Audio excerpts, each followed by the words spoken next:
Hey guys, it's Double Impact. I'm your host, Gabe Eltaeb, with my amazing co-host Jericho Green. Sorry I'm late. I'm writing, guys. I'm writing up a storm. I'm writing a novel, and I lost track of time. Damn How you it. doing, Jericho? How are things going, buddy? Chilling, living La Vida Loca. Chilling like a villain. Yep. Illing and willing, killing. That's awesome. What other illin words are there? There's spilling. Are you filling? Are you filling thing like filling up jars, filling up bowls? Filling, drilling, spilling, chilling, Okay. killing, illing. All right. I think that's it. All the ings, all the ings. How's your week been? I am busy as heck. Yep, busier than a one-legged man in an ass-kicking contest. All right. Could think of some Pretty busy. other terrible metaphors, but we'll go with that one. That's a great one. That spells it out perfectly. I A read the one-legged man in an ass-kicking contest? That's busy. I read it was Marvel or DC Comics. I can't even repeat it on air. That's how far they've fallen. I don't know. I don't want to name the company because I don't know, and I don't want to assign blame to the wrong people. I can't even say it on the air. He said he was busier than a blah at a something kind of party. So yeah, it was not great. It was in a comic book. It was kind of amazing. Anyway, sounds weird. Anyway, but yeah, busy as heck. Tomorrow I start the Don Bluth Animation School. I'm going back to uni. It's a 1 year in a college to learn from one of the masters. He was one of the last people to work directly with Walt Disney. And American Tail, The Land Before Time, Anastasia, those are all his, Don Bluth. That was Don Bluth Studios, not Disney. And Don Bluth himself, at all of, I think, 88 years old, will be my instructor. It's only 20 people. So I was one of 20 accepted into this year-long program to learn the techniques of animation. So I'm very excited about that. So tomorrow's your first day of school. I got to go get a new outfit. You know, lay it out. You got to lay it out tonight, dude. Just have it sitting there chilling. Do you remember how long the first day of school was? Why is the first day of school 43 hours long when you're a kid? I don't know. It's unbearable. Mm-hmm. You were just like me. It's weird.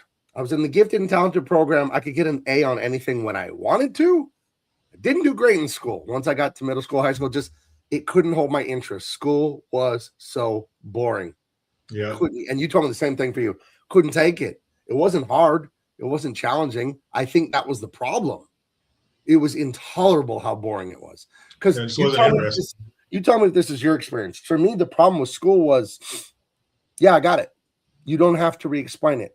We don't have to go over it for an hour. We don't have to go over it for a week. Got it. What else? That's how school felt to me. So then some kid is raising their hand, asking the question, repeat that, explain this, and it was like sitting at the DMV. It was so bad. I couldn't stand it. I just could not stand it. It was not, I don't know. Was that how it was for you? In a different way. I just wasn't interested at all. I would rather be socializing or doing something totally different. I think if they had a way to find out what a kid is into, like early in high school, just go do that. Like if they're into, really into sports or I don't know, engines or whatever they're into, just get a van and drive them there. Right. And let them do that all day and bring them back to school so they can go home or drop them off at home. It was just nothing. I mean, there were subjects that I liked, like history was interesting. English was interesting, but it wasn't like, oh man, I can't wait to get here. It was like, I'd totally rather be doing something else than being at school. School was just a social, it was a place to sharpen my skills. It was a place to joke and talk shit and get the attention. I used to have teachers stop me in the hallway before I went into the classroom. Like, hey, look, we have a lot to do today. So I think if I can keep you focused the rest of the class, we'll focus. And, I wasn't a problem. Like I was respectful. I didn't mouth off or disrespectful or anything like that. But I definitely, like the crowd, especially a captive audience. You guys can go anywhere. Oh yeah. I was class clown in 7th grade in Mr. Lara's class. Mr. Lara was like a good-looking young guy. He must have been in his mid to late 20s, so he was cool, and we were seventh graders, and I just had him going, had the whole class laughing all year. Yeah, right. But I remember one time I got on his nerves, and he said something about, yeah, like people who talk too much because they're not getting enough attention at home, and dude, that cut like a knife when he said that. Oh, Yeah. fucker. Fucking asshole. Because he's an adult. He knows what's up. He knows. What's fucking, what's he knows really that my going on. parents divorced and I never saw my dad, and I was pleading for validation, and I figured out I was funny so I could get that little hit of what I was missing at home, Yeah, So, he could have cut deeper. He could have cut deeper if he wanted to, but he just it was gave so you enough. weird seeing him outside of school. Because when you're little, it's like, no, the teacher lives at the school. They got a bed somewhere, and they're just. It's in the classroom. They sleep in the classroom. Yeah, he sleeps on the desk. He pulls out a little sleeping bag, and they are just teachers. They don't have kids or dogs or homes or cars. I ran into Mr. Lara at the shopping center with like my mom and my brother, and he was just getting cash out of the ATM, and he had a beater. He had a bad little car. It was like a Chevy Sprint or something like that. And it was suddenly like, oh, Mr. Lara's like a guy. He's like a person, like my mom, like my dad. It was just so weird to see your teacher outside of school, Yeah, it's like finding out how they make those hamburgers look so juicy in a magazine ad. You're like, oh, that's glue, or that's poison, or fucking, you're spraying that with what? Like, oh, I thought it was this big juicy double. They got like the bun and then like toothpicks, and then they angle the meat. And they spray it with like olive oil. Yeah. And the cheese is not even cheese, it's something else. Right. The vanilla ice cream is mashed potatoes. You know that? Yeah. That's what they do, yeah. And the milk in ice cream is like Elmer's glue. So the cereal doesn't get all soggy. Yeah. Yep. All kinds of shit. You find that out, you're like, what? Yeah. Michael Coulter says, when I was a little dude, I was a problem child. LOL. He had his ups and downs. But other than that, never did anything to break the law, especially in his teenage years. He was a goody two shoes.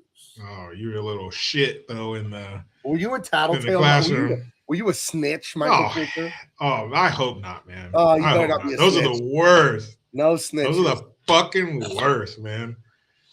I do believe in snitching. I do believe in telling when it matters, when it's like serious. But is that snitching? No, that's being a responsible adult.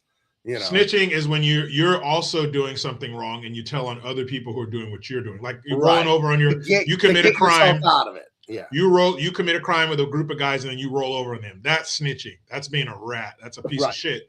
You join that club, that crime club. You live that life. You take what goes along with it. Jail should not be an issue for you because you're a fucking criminal. It's going to happen. You're going to end up, my dad always told me, you're going to end up dead.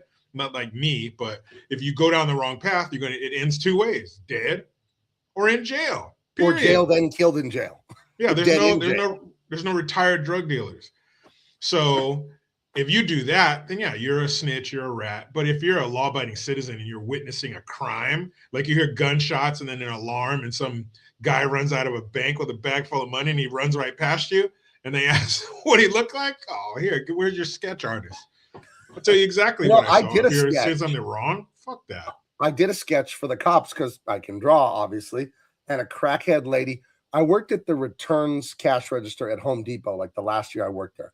I used to work on the floor, like the sales floor, like selling tools and selling lumber and all that. But as a student, as a university student, I wanted to go home earlier. And when you work on the sales floor, Home Depot closed at 10 p.m., you have to stay for an hour or two to clean up and put new stock on your shelves. You're responsible for your department. And it was just getting too late. I had 3 jobs. I was already a professional artist and cartoonist and Home Depot and college and a father and a soccer coach and a football. I was so busy in my 20s. And I switched to cashier because at 10 p.m. you go home. Cashier's closed, go home. You don't have to clean. But I didn't like it. And this is like kind of embarrassing to admit, but I always felt like being a cashier was a bit emasculating. Like the men work on the sales floor with the tools and the lumber, and like the girls are cashiers. That's typically what went on. I was like, dude, I want to go home. So I worked at the returns counter, and I know that's not true about men and women, but in my young brain, it felt that way. But I worked at the returns counter, and it is filled with people who might be committing crimes. It's filled with people who might be stealing drill bits because they're this small and they're $30, and you can fit them in your pocket. And they used to give cash refunds at Home Depot. Oh, prime and the time. Screaming, the wailing, the gnashing of teeth when I worked there, the policy changed to store credit from these dubious personalities. They were so angry that I had to give them a store credit card. And I just remember, what were we talking about? I went into the description of Home Depot so deeply, I forgot why I even brought this up. You were doing a sketch. You sketched somebody. A lady like committed a crime with the returns counter, this, that, and the other. And I'm the one that like saw her or whatever. And since I could draw, I drew her for the police. I said, well, this is what she looked like. And I drew it down. And it really did look like her. I don't know if they ever caught her or anything, but I gave it to the police that showed up at the store. One of the most fucked up things that ever happened when I worked at Home Depot. I felt so bad, dude. I worked with this lady, very nice lady, but like a bird brain. She was not very smart. You know, she was in her mid-30s. I was 22. And she was like a mother and this and that. She was nice. And she worked at the return cash register. And she would work like morning shift. And then I would come in and work at night after college classes. And right when I was checking in and getting my cash register ready, someone said to her, hey, the manager wants to talk to you before you leave. And I told her, and you know, the boss wants to see you. So I go to her, I said, ooh, they're going to fire you. But I was just totally kidding, right? 10 minutes later, dude, she comes out with a little box with all her shit from her locker and all that, sobbing. And I'm like, what happened? And she tells me she got fired. And damn, that was your fault. They weren't going to do it until they heard you say that. Didn't feel great to predict that, and then it happened. But I was totally joking. And yeah, no, they weren't going to do it. Then you said it, and they were like, oh yeah, we can fire her. You know what? We can't cut a little payroll here. Fuck, that's fucked up, dude. I was totally fucked hold up. on, Michael Coulter says, Gabe, I was not a snitch, dude. I learned early on that if you snitch on somebody, you get your ass whooped the next day. I wanted to bring my parents into my situations, but I was like, nope. Gabe, correction, brother, for me, it was 3 ways: prison, insane asylum, or the grave. Jeez. You know what? I went to a service yesterday for this girl, this lady that I grew up with. She's my age. She's 45. She's going to be 46 in May. And she died of cancer. So they had a service for her. She was cremated, but, you know, people get together, eat some food, blah, blah, blah. Right. So we went to the service yesterday, and it was like a mini class reunion. A lot of people I hadn't seen since high school, which was 1998. Wow. And what was your 98 slogan? I don't remember. 1998, we are so great, or something. I forgot. Some bullshit. Yeah, ours was 96. Suck our dicks. Right. And then we all went up on stage and went like that. This fucking school's filthy. These kids are fucking gross. So I saw a friend of mine. He's my best friend growing up. I saw him maybe a year ago or something. So it was still cool to see him. So we're sitting around talking. It's him, my wife, and I. We all 3 of us grew up together. Those 2 and the girl who died, they all grew up on the same street. Yeah. So they were, you know, a little closer. And so I'm talking to my friend, and shout out to her family, great family. And my friend David, I was talking to him, and he gets I don't know how the fuck we got on this subject, but he tells me the story of when he used to be an exterminator, you know, like Orkin Man or whatever. Dude, this is the most heartbreaking thing I've ever heard in my life. If there was a real John Wick, I would give him a picture of these parents and then tell him the story, and then he'd be like, oh yeah, they're fucking out of here. Oh no. So he's an Orkin Man, and he gets a lot of calls to like these Section 8 apartments, and the roach infestations, he said, were hundreds of thousands. He said, if you're seeing 5,000 of them in broad daylight, there's hundreds of thousands of them, bed bugs and lice. And, you know, these places are just pure fucking squalor. Like the floor would be moving. And he said one time he walked in, he was going to walk through this doorway, and his trainer was like, "Whoa, stop." And he like kicked the door, and he said like 50,000 like roaches were just raining down out of the ceiling. And he said that he was standing there talking or listening to the guy who was training him talk to the people who lived in the apartment. These sick pieces of shit masquerading as humans. And he said he looked over, and there was a toddler sitting in a high chair. And he looked over, and he had to do a double take. And he said he saw a roach crawl out of that kid's nose and then turn around and go back up inside that kid's nose. And it didn't bother the kid to start choking or sneezing? It didn't bother him. What is that roach? What would a roach be doing inside of a warm cavity? A nice, steady 98.6 dark area. Well, then they're not parasites, so they don't lay eggs in people like that, but they make a little home, I guess. Or so I don't know what it. Why wouldn't it lay eggs? I guess it could. That's horrible. Your house is so infested with roaches that they're literally. Why are you telling me this? Because I had to tell somebody I had to get out of my fucking head. I've been thinking about this shit since yesterday. I'm gonna talk about it on my live stream on Friday. It's fucking insane. How is this even real? I couldn't do it. My mouth was agape. I couldn't believe what he was telling me. And we're men, we're mature men. We follow the rules. You and I, we've learned to control our passions most of the time. But the innocents, the orphans, the widows, the little beautiful children, right? 3-year-old, 3 years old. I have a 3-year-old at my house. So beautiful, but fragile and weak, and they don't know anything really, and they trust you implicitly.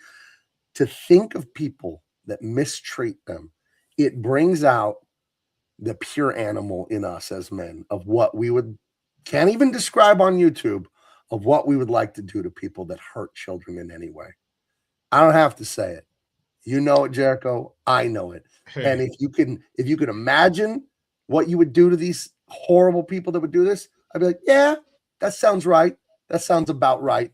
It's funny. There's a verse in the Bible that says anyone, I'll paraphrase it, I'm not quoting it, but it does say anyone that would harm a widow or an orphan would be better off tying a rope to their neck and then to a millstone. A millstone is like an 8-foot wide granite donut for milling wheat.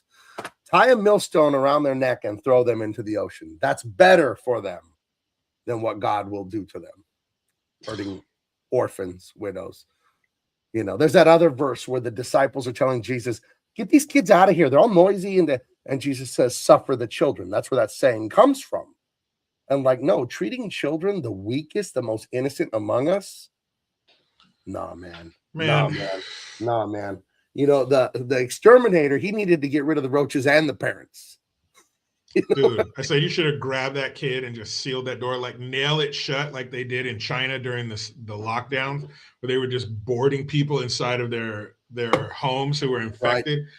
Just barricade them in there and then, I don't know, hook up a tank to the building or something. But that is just, not only is that filthy on how infested your place has to be with fucking roaches for them to be crawling. And he said he's seen them crawling out of people's ears. My wife, I told her, he told me that. She said, we have this little girl. She said more than once we'd see a roach crawl out of her ear. And she was always infested with bed bugs. And they'd have to literally strip her down before she came into the classroom. And she would bring her my daughter's clothes that she couldn't fit anymore. She would have to bring this girl clean clothes. They'd have to leave her backpack outside in the hallway or outside, so it wouldn't infest the classroom or the other kids' backpacks. And this kid would get taken away, and then they would give her back. Oh, the mom's off drugs for 24 hours. Here's your kid. We need to be remember the Batman, the animated series in the early 90s? Do I? Where I worked on the comic book, Jericho. Yeah. So you might remember a page or two.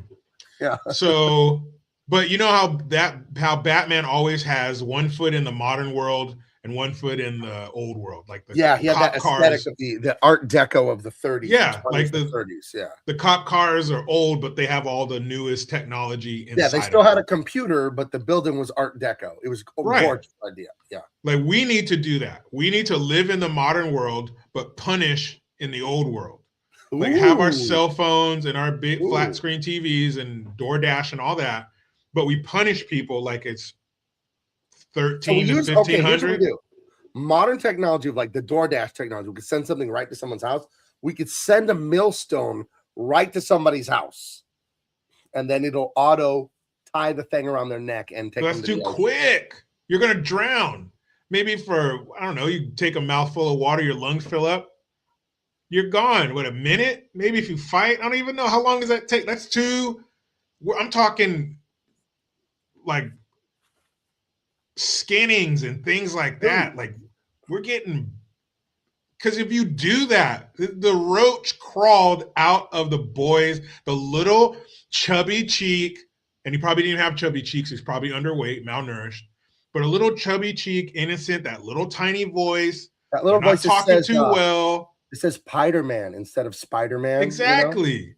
Exactly. Oh, My son I used to watched, say sand sanitizer instead of right. hand He sanitizer. says special effects instead of Special effect. Yeah, shit like that. That little tiny face, They're that so little tiny wonderful. voice, Oh, that innocence, that implicit trust that you mentioned, and for you to have them living in an environment where insects are crawling, man, I'll do it.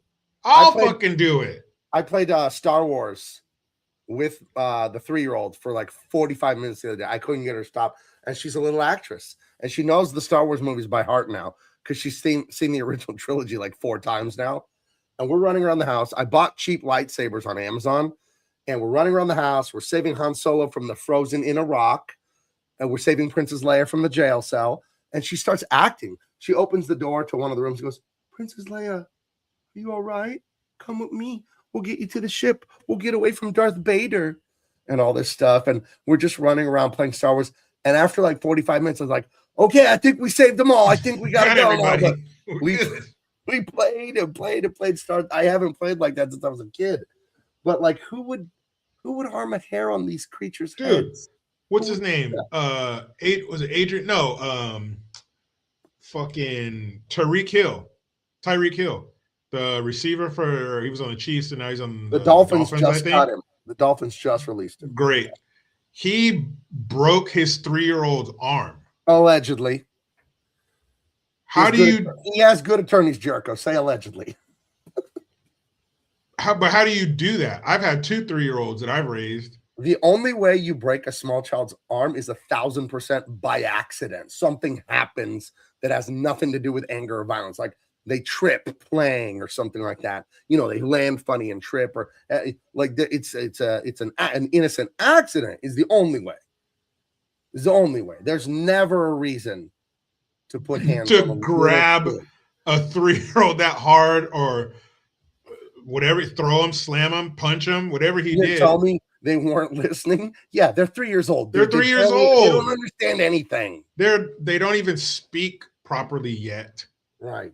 They still pick things up off the ground and put them in their mouth immediately. I saw it. My niece, her and her family, my in-laws were here this weekend.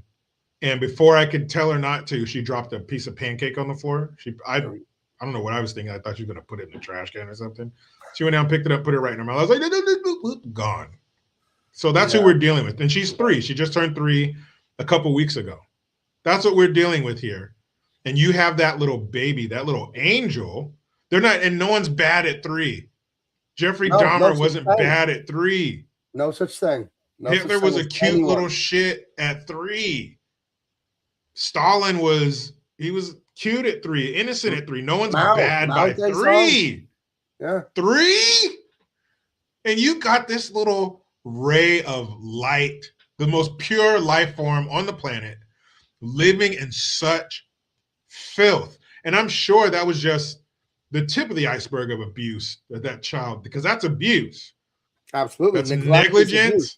Neglect is absolutely abuse. It's horrific. Yeah, that's abuse. It's just as bad as beating a child. It's just scars on the inside.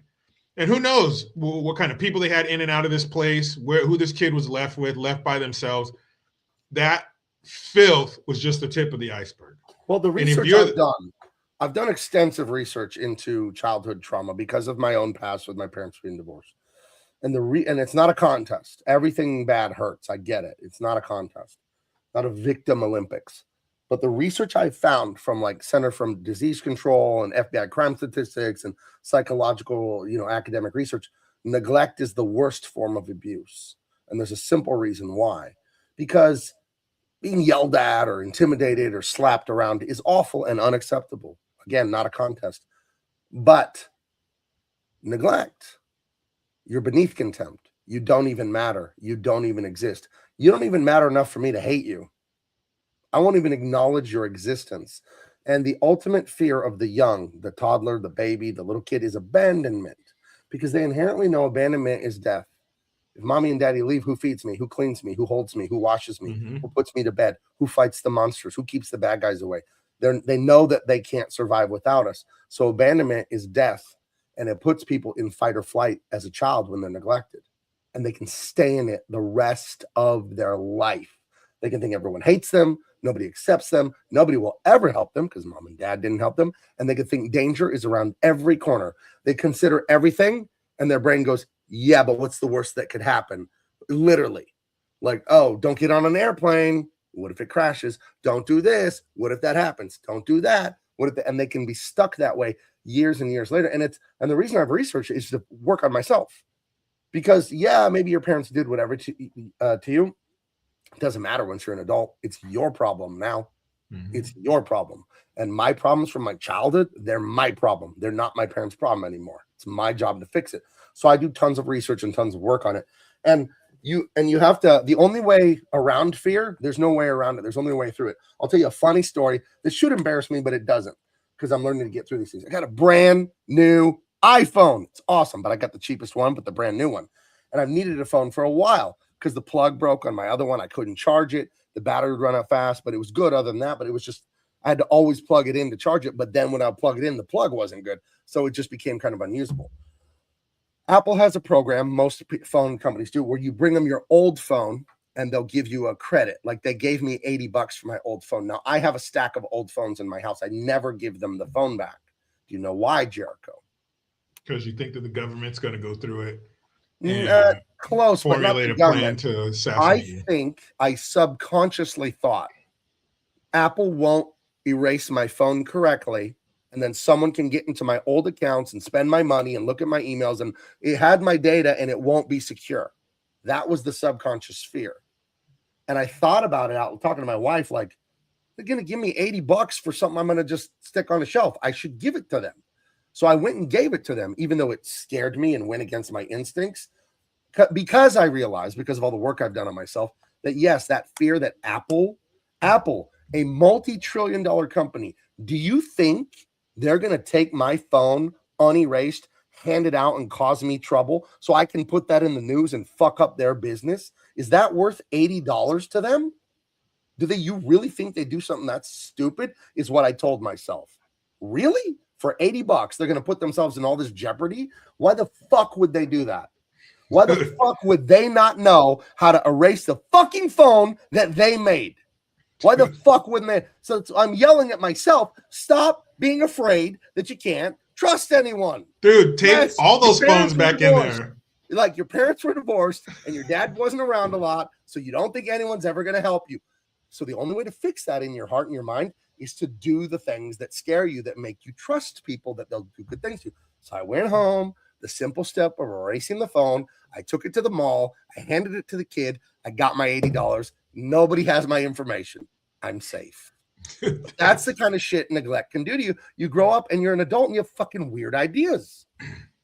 But I start yelling at myself like, yeah, that's what Apple's going to do. Yeah. You're going to give your fucking email to everyone so you can ruin their company. There's a room like NASA where it has like the multi-levels of people with computers. And as soon as you enter the phone, they go, we got him. Everyone starts clapping. We got him. Yes. Woo. We finally got him. Behind the podium with a folder and papers are saying, ladies and gentlemen, we got him. We got him. Get his fucking bank accounts. I want it up on the screen now. Let's move, people. There. I want the Gmail there. I want the bank. I want the savings account. Where is it? I need it yesterday. Let's see what this guy was ordering off Amazon. Oh, is this hair thickening shampoo, huh? I fucking knew it. That son of a bitch, I knew it. They got you. Magnum condoms, huh? You sure? You sure? You're fucked now, buddy. You are fucked now. But I can laugh at it now, but I have 6 old phones going back 15 years. Dude, turn that shit in. You probably get a free fucking phone out of it. Yeah, they're so old now, they probably give me $1. But yeah, I might as well. Some of them have cracked screens. There's some third world country who just got cell phone service who's going to love those fucking old phones. That's true. Love them. Somewhere in, just one of those countries where you're like, oh, I forgot about that country. When you see it on the map. Weren't they war torn? Well, they got cell phone towers now, so they're gonna need that shit, Gabe. But I'm proud of myself to do things like that, to learn to trust people. And the only way around is through. There's no going around. When you run from problems in life, they get worse. So if you're afraid of flying on airplanes, buy a plane ticket today. I'm serious. Yeah. You're like, I have work. Fuck you. Buy a plane ticket for Saturday morning and come back Sunday night so you can go to work on Monday. I'm serious. That's how you get over your fears. You do them. You go do them. Let fear be your North Star. Fear is telling you what you need to address. Problems are the solutions to themselves. Say, well, how do I trust people when I'm scared to trust them? Right. That's how. You just said it. Trust them when you're scared to trust them. That's how. You know. Yeah, trust Apple that they're not gonna fuck. So I trust Apple in your life to not run a program, because in my 5-year-old neglected brain, it was like, I'll hand them the phone, and this is all subconscious. You hand them the phone and like, yeah, we'll erase it. John's pretty good about remembering to erase everything. He's only left a few of them wide open for hackers. So it doesn't happen that often. We'll try to remember to erase it. Like, well, first of all, you erase it at your house. They don't even erase it. They just double check it when you give it to them. And it has to pass through these gates in their software of, yes, it is erased. Yes, scan this, type that. Yes, it is. Like, they confirm it in front of you. And I'm sitting there like, I don't want to give it to them. What if they give away my banking info? Like, so yeah. So I don't know. I'm kind of hard on myself. My son says, Dad, you're really mean to yourself sometimes. Because I do cuss at myself.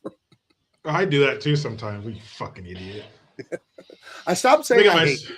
I said that today. Saying I hate you. That's very destructive. I said, Gabe, I don't hate you. I hate what you did. I don't hate you though. I've never said I hated myself. But I will say, you fucking idiot. I did that today, I think. It's like, God, you fucking dumbass. That's about it. That's about as far as it goes. But I think everybody has some tough self-talk sometimes. You got to. You got to be real with yourself, man. Because I've always thought lying to yourself is folly. Because who are you lying to? You know. I can't lie to me. That's absurd. That makes no sense. What, I'm going to lie and then I'm going to believe my lie? And you're the one who made it. How would I believe it? I already know. Made the lie. But I don't know. The human mind, you can be tricked in. That would be like me going, like, with something in my hand and going, hey, which hand is it in? Like, I fucking know what hand it is. It's my hand. Got your nose. Oh, wait, oh no, I got my own nose. So that was my adventure with the phone. That was it was good for me. That was catharsis. I was, growing and changing in my mind.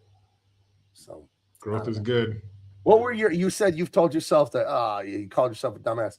What do you have anything similar like that where you looked at Jericho in the mirror and said, buddy, that's enough. This has got to stop.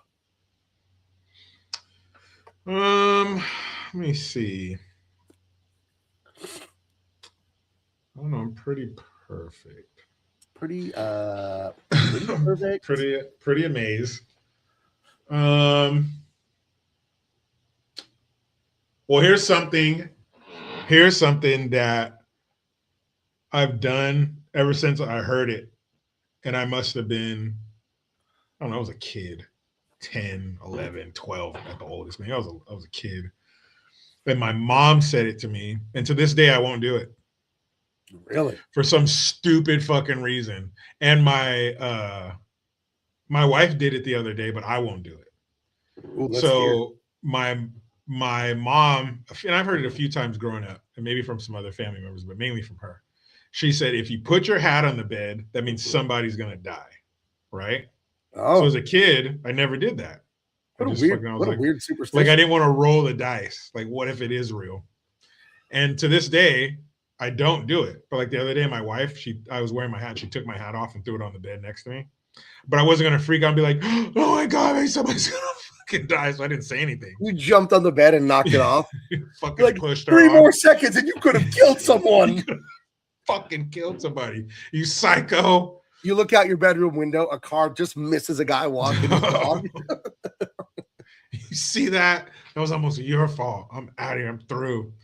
But yeah, it's just something I don't do for some stupid fucking reason. And I know it's not real. You that you don't do it, right? Yeah, but I just won't. You know it's not true though. Yeah, and it's been done. Like I said, my wife did it. And I haven't gotten any phone calls yet, so I don't think anybody's fucking. Or is it just some random person in the world? I don't give a fuck. If it's somebody like on the other side of the world, 10,000 miles away, who cares? Like, what was that movie? I don't remember the name, but it was like, if you take this box or you take this money, then that means a random person in the world is gonna die.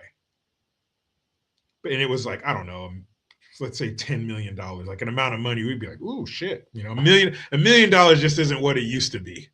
But let's say $10 million cash, no questions asked, no future visits from law enforcement. You're free and clear, $10 million, no IRS, no nothing. But if you take this money, a random person in the world is going to drop dead. And that was the never premise. You wouldn't do that. I would never do something like that. Well, think about it. Think about it. You can do a lot with $10 million. You know, okay, I could actually make it tempting, but still you have to say you could set up your lineage. If you take this box and it has $100 million, I'm going to make this as tempting as possible. Ooh. I got a box, $100 million in it, and nothing will happen to you immediately right now. Maybe God will deal with you in the future, but nothing will happen to you right now. You take $100 million tax-free, and someone randomly on earth will die. Mm-hmm. But that person who will die is guaranteed to be old and serving a life sentence. Oh, they're they're like 70, 72, and they're in there for robbing a 7-Eleven back in 1967. They shot the cashier. They shot the 23-year-old cashier at a 7-Eleven. Yeah. In jail for 50 years. Would you do it then? Fuck yeah. Hey, kids, we're going to Disney World. And you know what? Don't even pack anything. We'll buy everything when we get there. Yeah, Gabe, that motherfucker is dead. And the quarterback is toast. See ya. $100 million and it's a piece of shit. Good night. I wouldn't do it. I would Good night. No, why not? Can't kill another person. I'm not doing it. I'm just taking $100 million. Or whatever. I don't care. He's a piece of shit. I'm taking it. It's wrong. I'm taking it. Oof. Wrong. And you might be right, but I am taking it. No. What if the person was a convicted pervert? Okay, well, now we're talking. now I'm gonna get a W.W. Chan & Sons bespoke vicuña wool tailored hand stitched suit from Hong Kong. You'll see me wearing those every day. Yeah, every day, no matter what. I have all the colors. Don't worry. Oh, this is my breakfast suit. This. I'm so glad you asked. If it's a convicted pervert and they 100% did it, babe, start looking up flights. We're going somewhere. Spin the globe wherever your finger lands. We're going there because we got the money now. Because the dead pervert just gave us a lottery ticket. Yeah, fuck that, dude. I'm taking that money. We're going, book a flight to his grave so I can go piss on it. And then we'll fly to, I don't know, the Alps or wherever your finger landed. Then we'll go. Bad news. Yeah. Her finger landed in the middle of the Pacific. Son of a bitch. We'll find an island out there. I'm sure there's some Hawaiian fucking island out there, some with large people on it. We'll go there. I'll put a pig in the ground. Hey, let's get this pig in the ground, people. I saw Moana. Yeah. We're about to fucking have fun. Yeah, we're going to drink some of that shit. Kava. Shit they make out of that root. It's like some alcohol. Oh, it's like an alcohol substitute. Make a few gallons of that. We're about to get fucking weird out here in the middle of the fucking. We'll build a big bonfire. And like we'll wake up in the morning, it'll be smoldering. You'd have to throw someone into the volcano or something like that. And you just start piecing the night back together. Yeah, dude, it's gonna get fucking crazy. Why is there blood all over me and this fucking tool made out of obsidian? What happened? Like the Hangover. Like the Hangover, but you're in the South Pacific. Yeah, Island Edition. Fucking Hangover Island Edition. And there's fucking blood everywhere. I got an obsidian weapon. And I don't remember what happened. All the poi you can eat, man. No more. No more. Have you had poi? I think I remember trying it once. Yeah, I tried it when I went to Hawaii. Yeah, it's like terrible. Paste. It's paste. But it's like bitter. And it's like, you know what it's like? In the 80s, ooze and slime, toxic waste and slime were a big deal in the 80s. And I blame Slimer the ghost, right? And then there was like, you could cover He-Man in slime, you could cover the Ninja Turtles in slime. Everybody can get fucking covered in slime. On the television show on Nickelodeon, you can't do that on television. Yeah, you can't do that on television show. A kid's like sort of a sketch comedy show, sort of like a Saturday Night Live starring kids from Canada. You could get slimed on that show if you said, I don't know. Anyone who says the words, I don't know, a bucket of green pancake mix would just blop them in the head. And if you said the word water, thing you've ever seen. Yeah, that's why Nickelodeon has slime in their theming. It comes from that. So whatever, the poi in Hawaii, it's the exact same texture as the slime you could get out of a vending machine. You know, you put a quarter in and you get that little plastic egg, and crack it open, and then you get the green slime, and then it would get filled with hair. Yeah, like, in 10 minutes. Yeah, as soon as you drop it once, it's over. Yeah, dirt and hair into the slime. Fucking gross. Yeah, I remember slime being very big in the 80s. You know. Yeah, slime was I don't know. You can put it up there with the vehicles we were talking about, the vehicle era. Right. Like slime and was it Double Dare? Yeah. You know, just messy, large messes were just and what TV show, what sitcom didn't have a cream pie fight at the end of some episode? At some point in its run, there was a cream pie fight at the end of an episode. I actually did that with my kids, but were you shaving cream in the backyard? You showed me pictures. You guys were in the backyard and had a shaving cream fight or something. I bought a bunch of those pie tins from the dollar store and just filled them with shaving cream.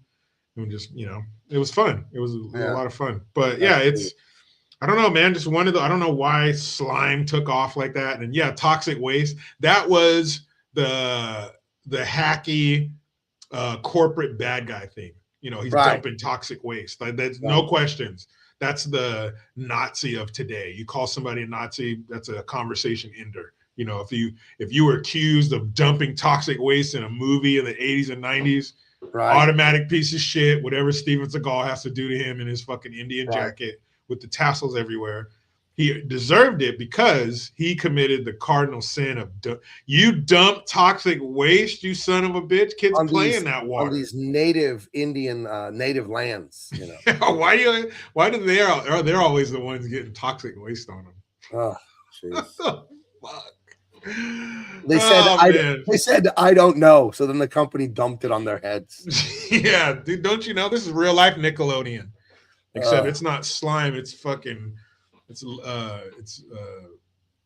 what do they call it? It's sludge from sludge, right? Some kind of cleaning product we make.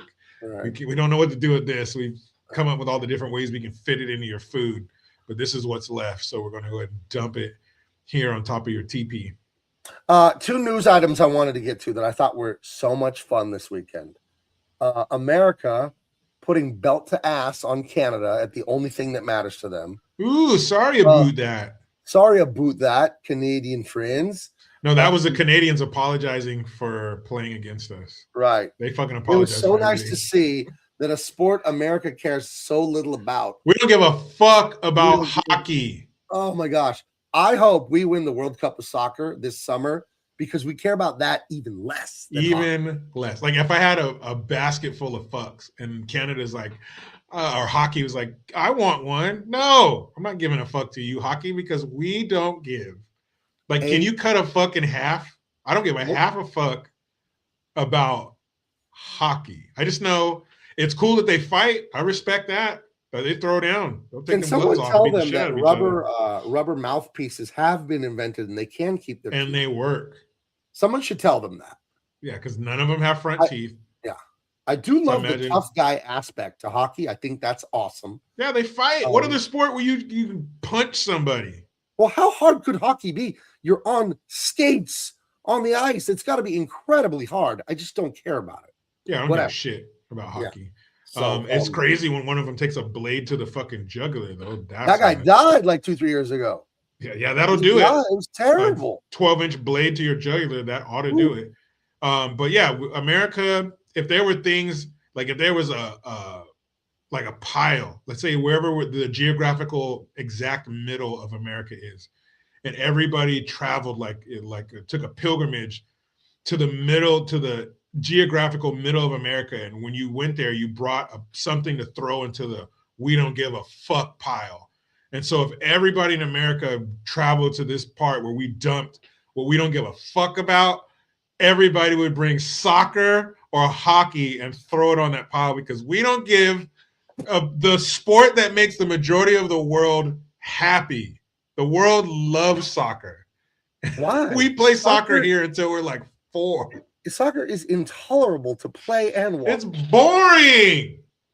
Oh. I've been out here for 3 hours and it's 1-0. Nil, not 0, nil.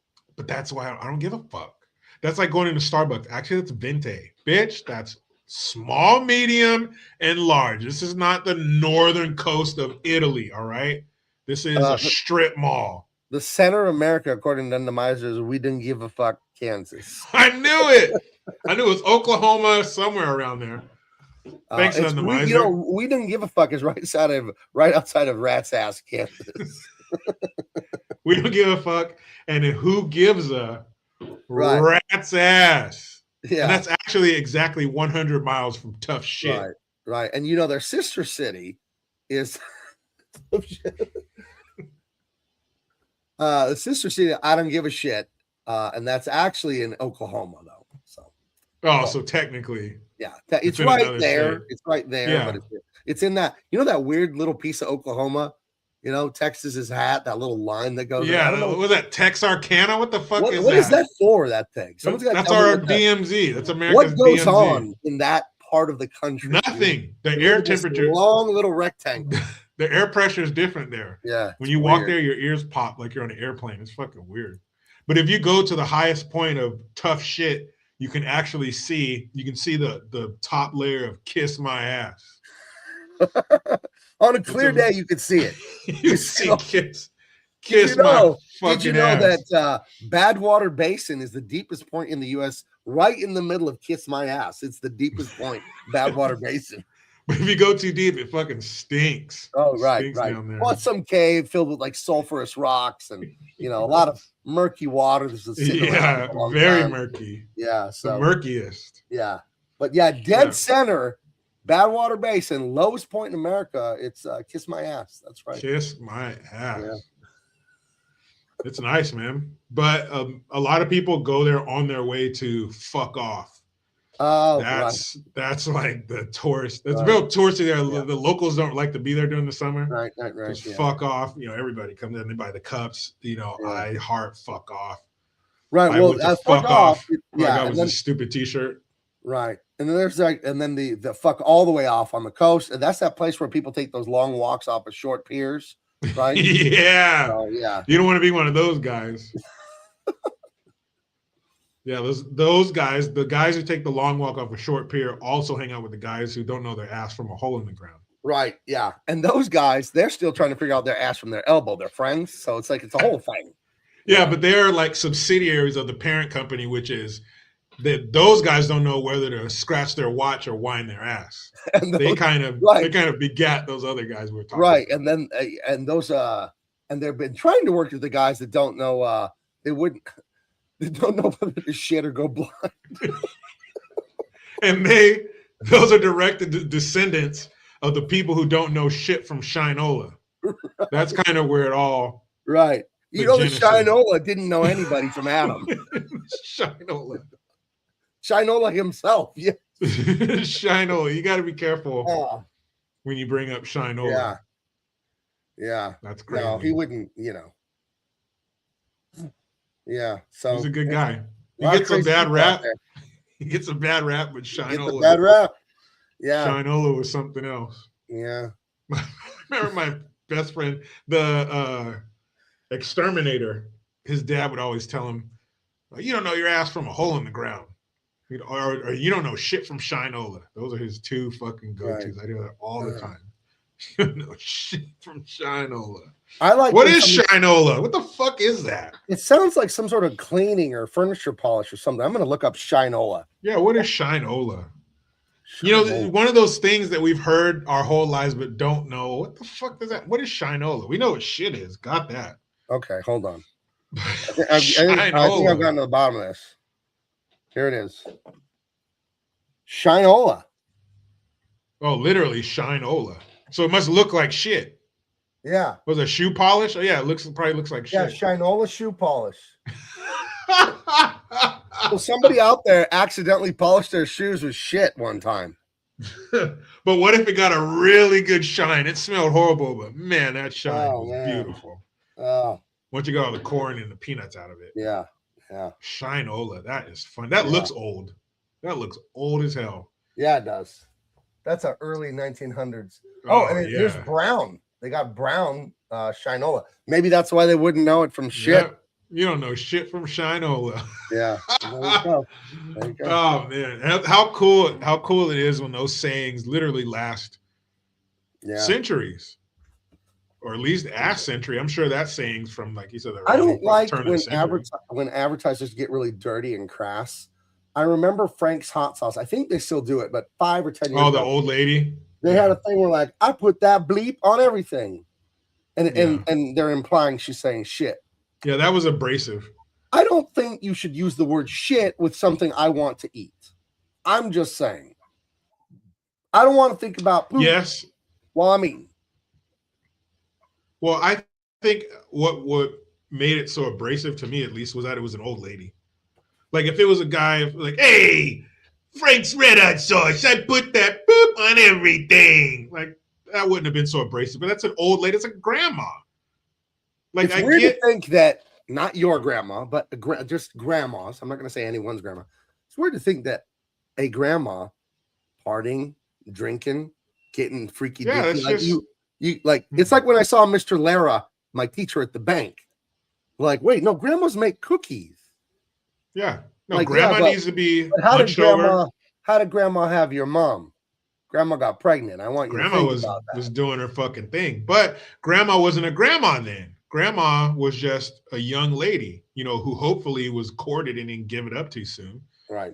But grandmas, they're supposed to have a little bit of scoliosis, a shawl of some kind, their hair in a little bun, glasses on the end of their nose, a mean fucking cookie recipe.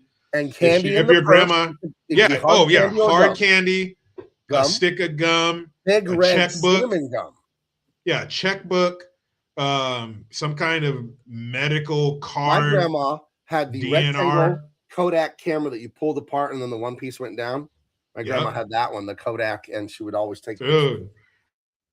Yeah, like grandmas, that's how every grandma should be. Any grandma who isn't a kind, loving, nurturing, just wonderful person, you're doing it wrong. You're a piece of shit. Get your stuff together. Your grandma, that means something. You can't think, because like everything's on the internet now and the OnlyFans and all the stuff that's not great, it's unsavory. Just imagine 30 years from now seeing your grandma on that. Like, what's that going to do to you? And if anyone finds it, like imagine you're in middle school and imagine your friends finding that. Isn't this your grandma? They're shoving it in your face the minute they find it. Yeah.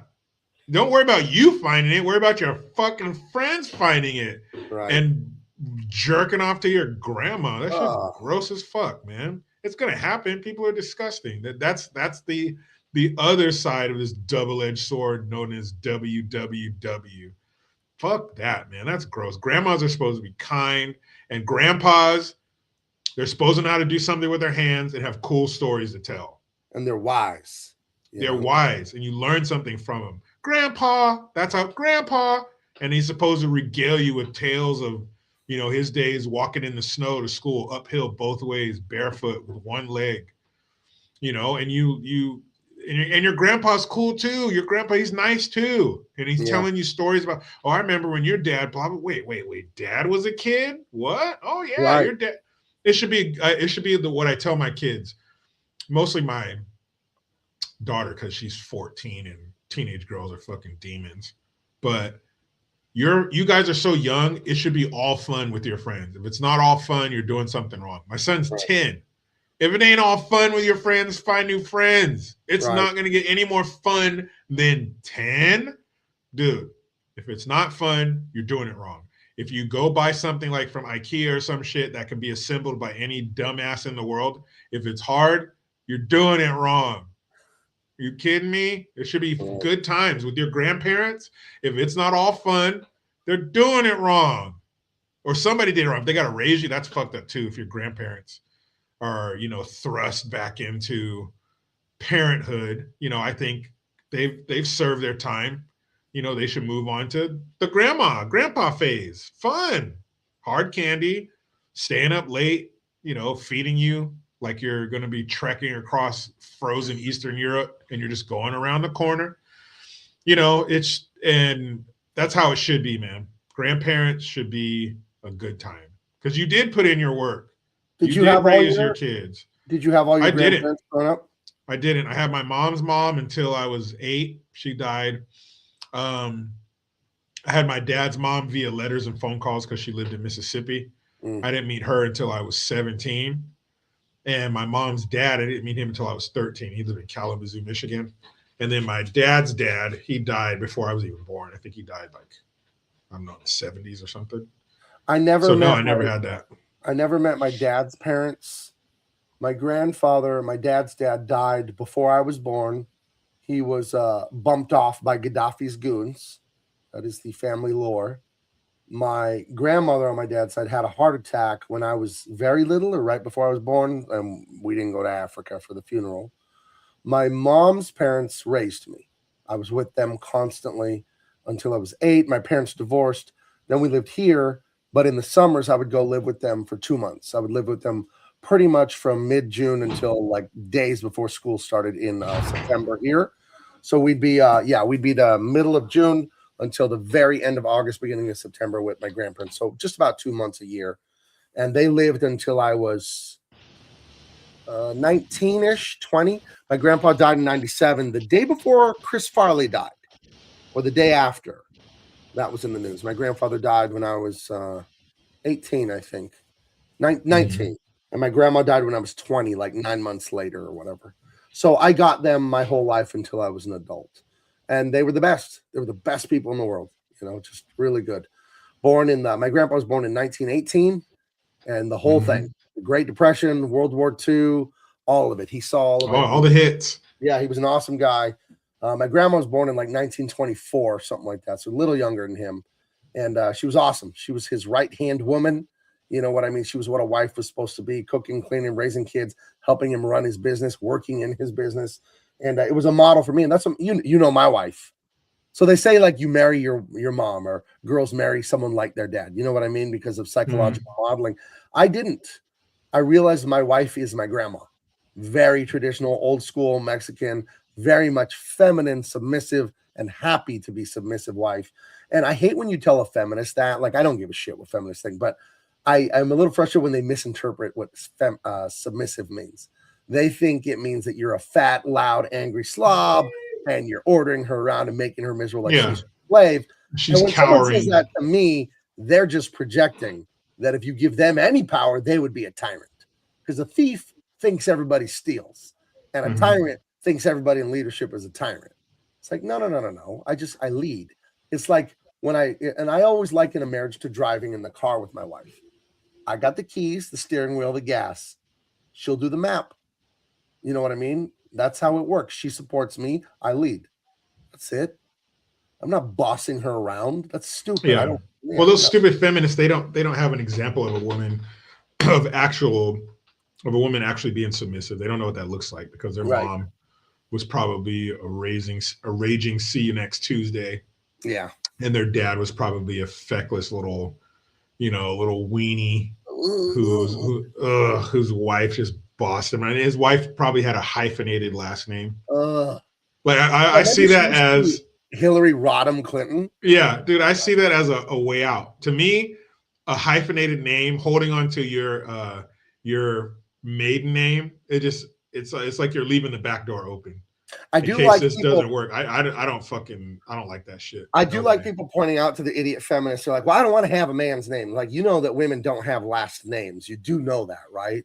Yeah, you have your dad's last name. It's your dad's name, your grandpa's name. That women don't have last names. Men do.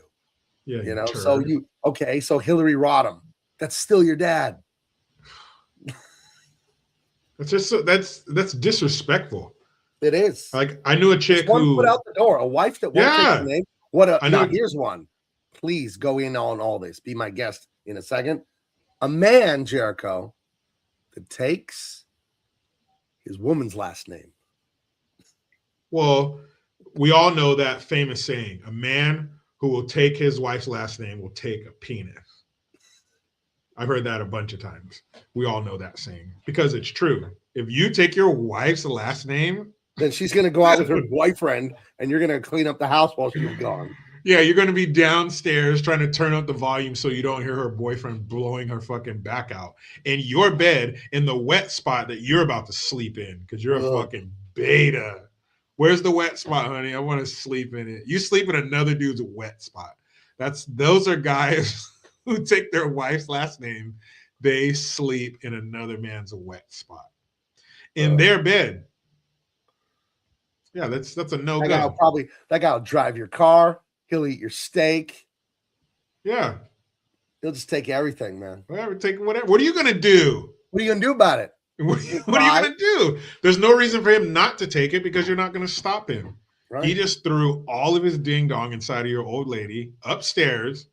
You're like, guys, I'm trying to watch Grey's Anatomy. You're turning the TV up. Trying to watch Gilmore Girls. Yeah, because now he has the rhythm of the headboard up against the wall. He's settled into his rhythm. He's changing, her cervix around. And so, yeah, if that happens, what the fuck are you going to do? Is his name Gavin Siebel Newsom? Is that true?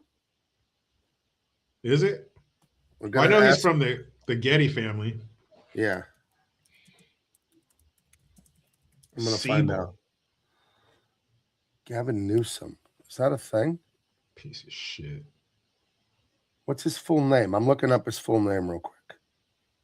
What's his name? No, Gavin Christopher Newsom. Who's Siebel? What are we talking about? I don't know what that means. I still think he's going to be president, though, Jericho. I'm telling you. I think he's going to win. I don't think J.D. Vance is going to win. I can't hear you. Now I can hear you. Now I was yelling at my son. No, I think he's going to run, but I don't think he'll be president. I think it'll be. Well, after what he did yesterday, maybe he won't win. What an idiot! Did you see what he did? Well, I saw what he did like the day before yesterday. Did you? Whatever that was this weekend when he told people that he was like them. And then went on to say he was dumb and dyslexic. Yes. Did you see the split screen of him talking to two white podcasters? And he was saying, I can read a 260-page book in an hour and a half. Mm. So if you have a 960 on your SATs, you probably can't do that. But that's no surprise. That's how the Democrats, that's how the progressives, that's how liberals view Black folks as special effects children, because they treat you the same way. No. They tell you shit like, no, I'm like you. I'm an idiot. And then you sit there, the people in the audience laugh. The host who was up on stage with them laugh. Because you're too stupid to even get it. Joe Biden can say stuff like, if you don't vote for me, you ain't Black. And people are like, yeah, he's right. Because you're so stupid. Everything about you is tied to your race and your political identity. How did you escape that? Because you, having known you now for like 4 years, you don't go around constantly in your own skin. I'm Black all day. Like you're Jericho all day. But you know what I mean? There are people that can't stop thinking about they're gay, they're a woman, they're Black, they're immigrant, and it defines their entire day, everything they say, everything they do, every relationship. It defines their life, the identity politics. How do you, and I think the hardest one that the liberal media does is they do it to Black people the most. They just remind them all day that they're victims all day. How do you escape it? Was it the way you were raised or what? I didn't have to escape it. I was never imprisoned by it. That's how. My parents are always, it's on you. It's not on your skin color. It's on you. If you do it right, you get all the praise. If you do it wrong, you get all the blame, period. It's on you. There's no imaginary person holding you down. Who wants to subscribe to that way of thinking that someone else is in control of your life? I don't even hear that. It doesn't exist. It's like, Gabe, how do you get around the unicorns when you leave the house? How are you just not blocked and stopped by all the unicorns? You don't fucking believe in them. It doesn't exist. Yeah, I don't even think about it. That's the stupidest thing. People say you know, as a Mexican, as a black, blah, blah, blah, blah, blah. And I'm like, well, I have Mexican heritage, and I never think about that. Because you weren't saddled with that. That They're has saddled nothing with to that. do with what I'm doing. The majority of Black folks are raised by single moms. So they're over emotional. They can't regulate their emotions. And you are saddled with, well, you can't because you're Black and the white man, because you're Black, blah, blah, blah, blah, blah. I've said this before. All of your issues, whether it be 1 or 100, and they're all a balloon floating in the sky, and the string goes from each balloon down to your hand. It's all about their fucking childhood. They were told that they don't have to be shit, and they'll never be shit because they're Black, because we come from a downtrodden history.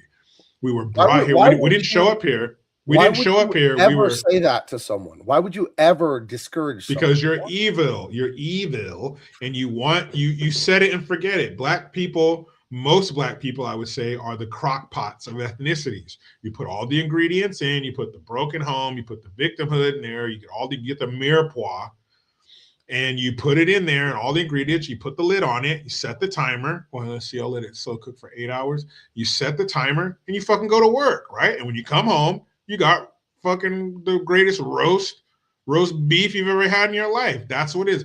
Put all these ingredients in there, and they'll take it from there. They'll beat each other down. If they see you doing well, they'll call you a sellout. Why are you acting white? Why are you talking white? All this shit. Yeah, my buddy Eric July gets that a lot. He's the great publisher of comics. He's doing so well, dude. I'm so proud of him. And I see Black comic book like fan, whatever. He's coon ass motherfucker, and then the one that gets me the maddest is the Uncle Tom, because that's just literary. That's incorrect from a literary. They might as well say their comment might as well be "I'm stupid." Period. Sin. But yeah, they're telling a raccoon or a coon or an Uncle Tom or whatever, and it's just like, if you're so worried about Black causes, shouldn't you be celebrating the most successful independent Black comic book publisher? But what's a Black cause? They take take Black off of everything. Well, yeah, I'm trying to meet them where they are, Jericho. Yeah, exactly. I don't believe in Black causes or gay causes or any white cause. I believe in human causes. But if that's where they are, then fine, I'll meet you there. He's a Black guy. You're really worried about Black guys. He's doing well. Why are you shitting on him? He's friends with white nationalists. You know, they supported Trump, and like, oh my God. Like, stupid. God.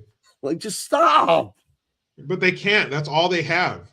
Because if you get out of the warm bed of victimhood, like it's like in the wintertime, you're nice and warm in your bed, whether you got a heated blanket, which we got, lifesaver.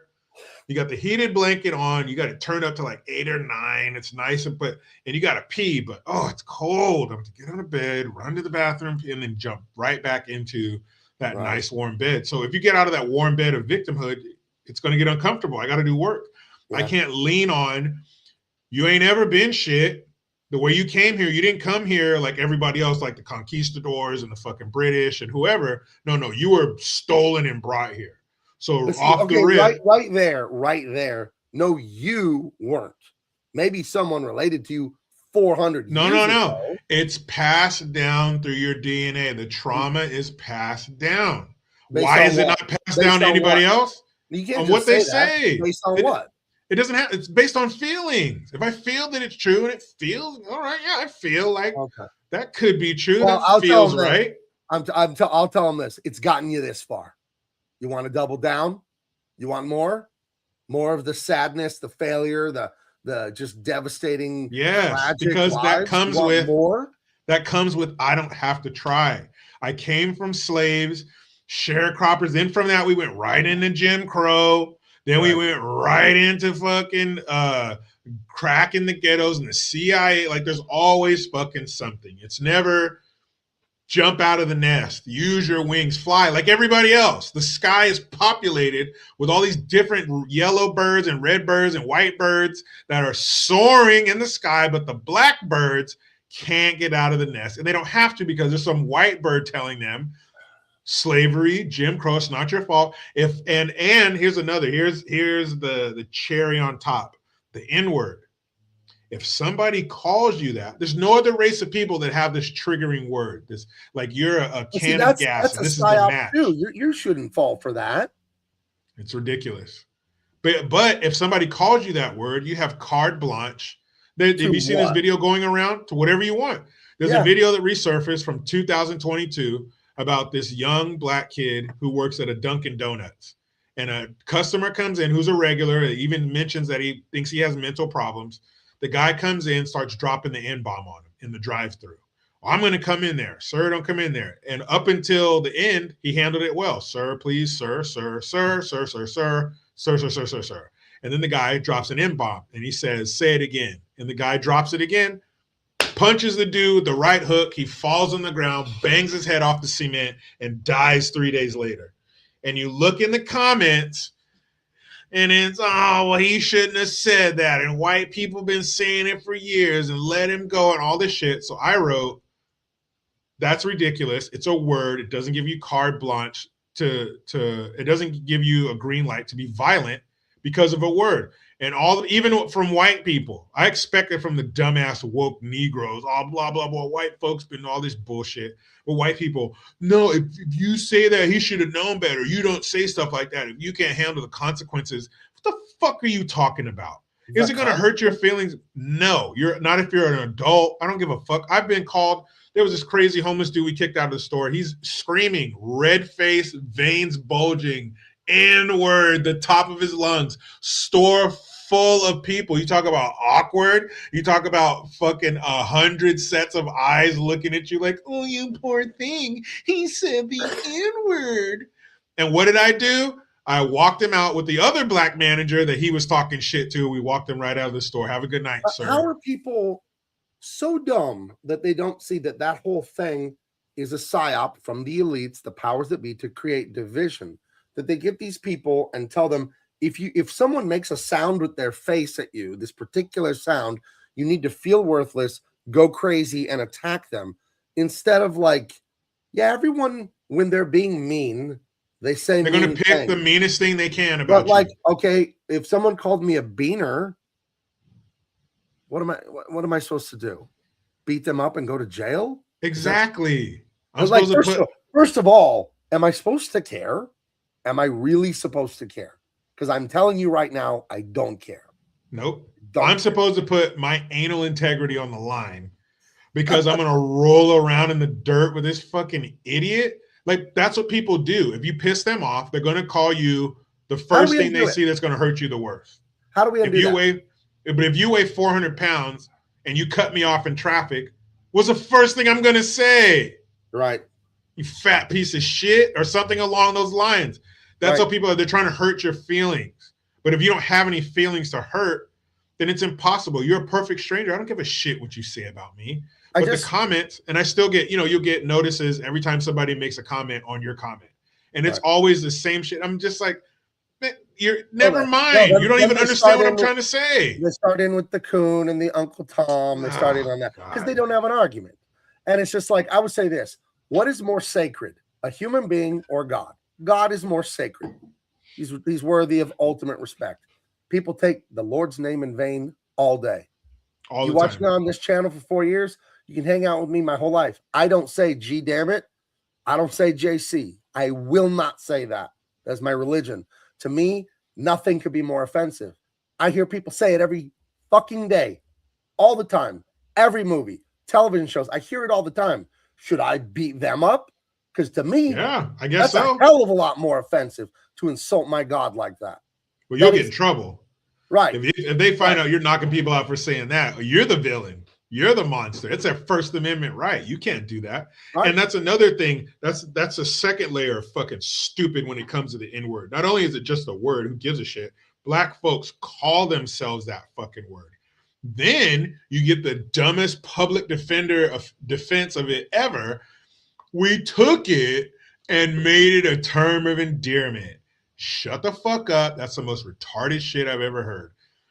And if you want to say that bullshit, then you're implying that when black folks use that word on each other, it's always in a positive manner, which it's not, because we have 50 years of hip hop music that says, I'm going to shoot an N-word. I'm going to kill this N-word. What N-word? What you looking at N-word? Fuck that N-word.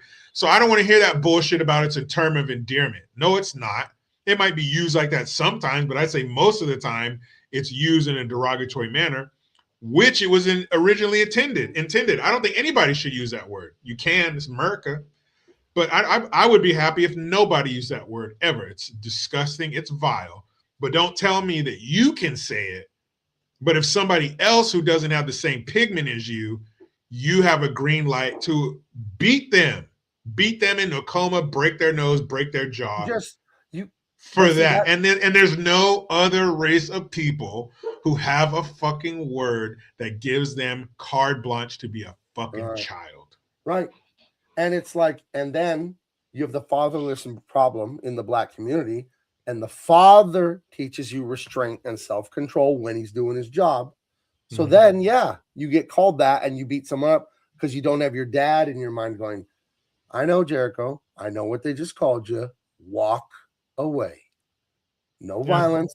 Violence is for legal, righteous self-defense of yourself or others. That's what it's for. I'm not a lawyer, but we all know that.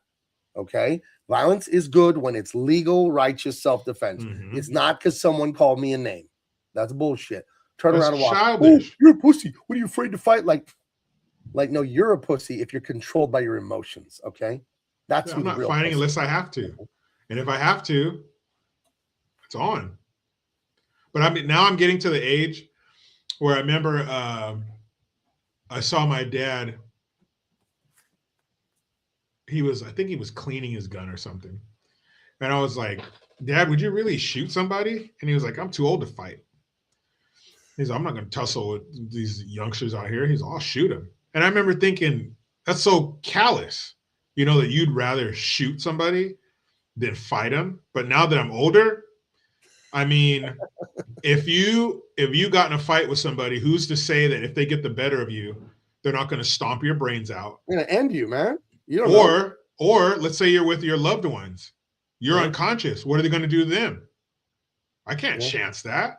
No fucking way I would chance that. So I understand what he meant. Like, I'm not going to take that chance. I'm going home. That motherfucker's going to a fucking cold metal slab. So the older I get, the more I understand my dad and understand that he wasn't just this fucking crazy dude walking around the house. You get older, man. I'm 47. Do you think I'd want to face a 20-year-old me? Come on now. Nope. Are you kidding me? Hell no. Nope. And they're out there. They're not common people my size, but they're out there. I ain't tussling with them. And even if someone's small, some of them really know how to fight, dude. Yeah. Size don't mean nothing. I mean, you fucking Samoan dude, 6'6", 350 pounds. Yeah, that's a handful. That's two hands full. Yeah. But a dude who's 5'6" who knows how to fight will fuck you up too. So But definitely the bigger they are, if two fucking giant dudes squared off and we're going to tear you apart, and if I have a gun, dude, you're both getting fucking riddled. Discretion is the better part of valor. Use your brain. I told my son that when he went off to college. I saw a video on Twitter of a street fight in London. This dude shoves a dude, other dude shoves it, and that dude pulls a knife out, slits the guy's throat, and killed him instantly. Yep. And it's gruesome, but I sent it to my son because my son's a tough guy. He's Mr. Badass guy, real tough guy, and a very, he was a thug on the football field. I'll put it that way. He was a mean guy, and he's tough and he's confident. And I know how it can be in college, and the frat boys and the girls are watching and all this stuff. And I just told him, don't do it. They call you this, they do that. Just, you don't know who has a knife. You don't know who's going to jump you the next day with their 5 buddies. One of his frat bros got jumped by another frat in the parking lot late at night and got a brain injury because he got beat up by 4 dudes. He told me about it. And I told him, you see, you guys are too young, you're too strong, and you got too much testosterone. Stay out of it. It ain't worth it. Yeah, if you can't run from it, you fucking hospitalize that motherfucker. Right. But if you can get out of it, get out of it. Yeah, for sure. Yeah, because what happens? Dude, if I'm out in public and I just get in a fight with a stranger over whatever, I get beat up. That's not good. I beat him up, but now maybe I go to jail. That's not good. I beat him up. I kill him by accident. I go to prison. He beats me up and kills me. Now my wife doesn't have a tell me which of those scenarios is fucking awesome. Yeah. It would have to be which none of those are good. All of that's bad. Yeah, it would have to be deadly serious to get in a fight. I'm talking like a bullshit fight over what you looking Yeah. at, homie, like a dumbass fight, you know? Yeah, stupid. You're taking, and was it Dr. Dre? That's how his brother died. He had a younger brother, got in a fight, dude hit him, fell, hit his head on the curb, fucking died. Terrible. Freddie Harmark said, did you see the GameStop employees to have a customer video? I saw a video a year or two ago. I think it was an Asian guy in his early 20s, he looked like, and someone was robbing the GameStop, and he had just pulled it, just stabbed the guy a bunch. And I don't know the story there, but it was horrific. I hate seeing those videos. I turned it off, you know, but I think if I remember, he was justified. They were trying to rob him or hurt him or beat him up. Yeah, I remember that. I remember that. But, you know, and because somebody has a weapon, whether it be a knife or a gun for protection, it doesn't mean they want to use it. No. It doesn't mean that they want to fucking die either. And if it comes down to it, or they perceive a situation like that, yeah, they're going to fully use it. Self-preservation. You want to know where I want to use my Glock, where I want to use my shotgun, where I want to use my AR? I want to use them at the range with my brother and my friends. That's where I want to use them. I don't even want to shoot animals. I want to shoot targets. That's it. I don't ever want to hurt somebody. Nobody wants to do that, dude. Come on. No sane person. No. You're a fucking psycho. Yeah. But not unless I could get a box with $100 million in it and the guy was a scumbag. Yeah. He's a convicted pervert. Yeah. You're getting all the shells. Yeah. And you get $100 million. Hell yeah. Yeah. But wait, like I may or may not be have some guns. I may not. Who knows?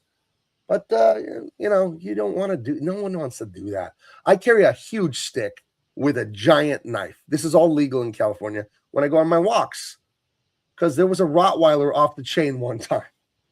I go with my wife and I'm like, well, you're not going to punch a Rottweiler. They won't care if you punch them, but everyone answers to a knife to the throat. Nobody can defy that. Yeah.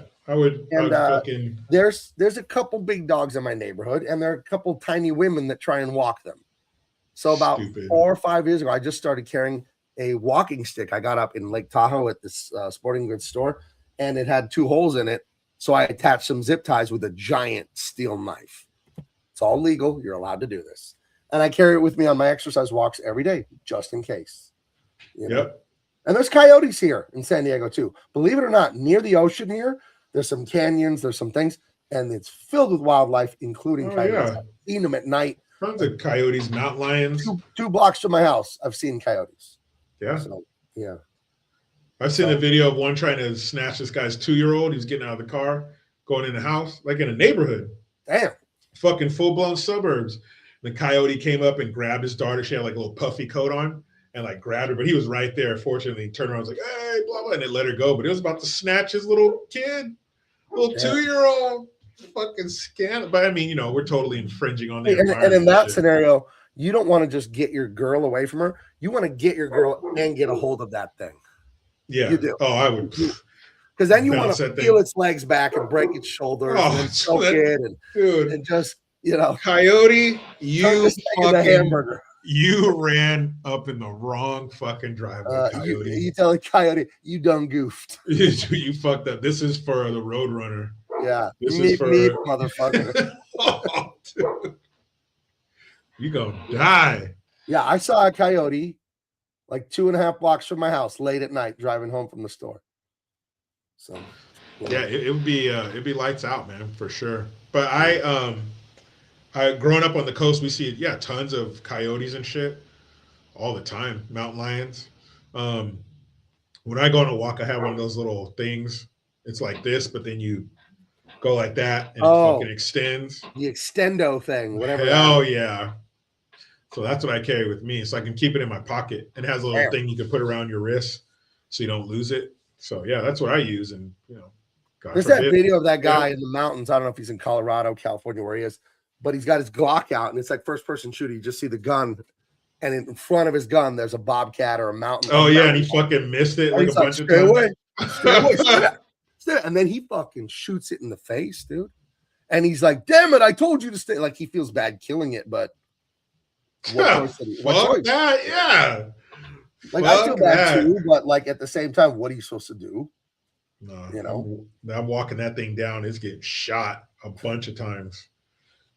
Yeah, fuck that. You know, humans, of course, that's tough. It'd be very tough to take a human life.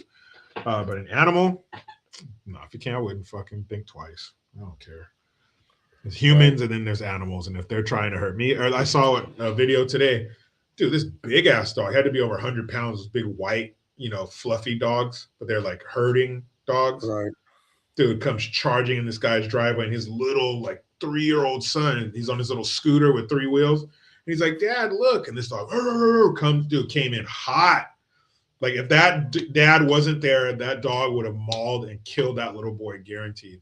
And it came in fucking hot, flying into his driveway. And the guy gets between him and his son. He's like, hey, and the dog like backs off, but it's still like barking aggressively. And he tells the boy, get in the car, because the SUV is like there and the driver's side door is open. Get in the car, but he's scared. So he's like staying with his dad, daddy, daddy. And that thing's trying to get him. And he eventually scares it off. And I'm like, dude, first thing I'm doing, locking my son in the house with his mom. And then I'm going to where that fucking dog lives, because he probably knows where that aggressive, mean piece of shit lives. Probably not the first time that's exactly. Dude, if you don't put that fucking dog down, if the SPCA doesn't come to get that piece of shit, I'm gonna fucking put that dog down, because I'll be damned if that fucker gets out again and I'm not here and it chews my 3-year-old up. Are you kidding me? Right. That dog dies today. By whose hand is up to you, but that motherfucker will not see another sunrise. I promise, because he almost mauled my child to death on a fucking Thursday afternoon. That dog is dead. You ever get chased by a dog? I've been chased by a dog a few times. I was walking my friend Sean's house, and I was 10, and I was very big. I was 5'10" at 10 years old.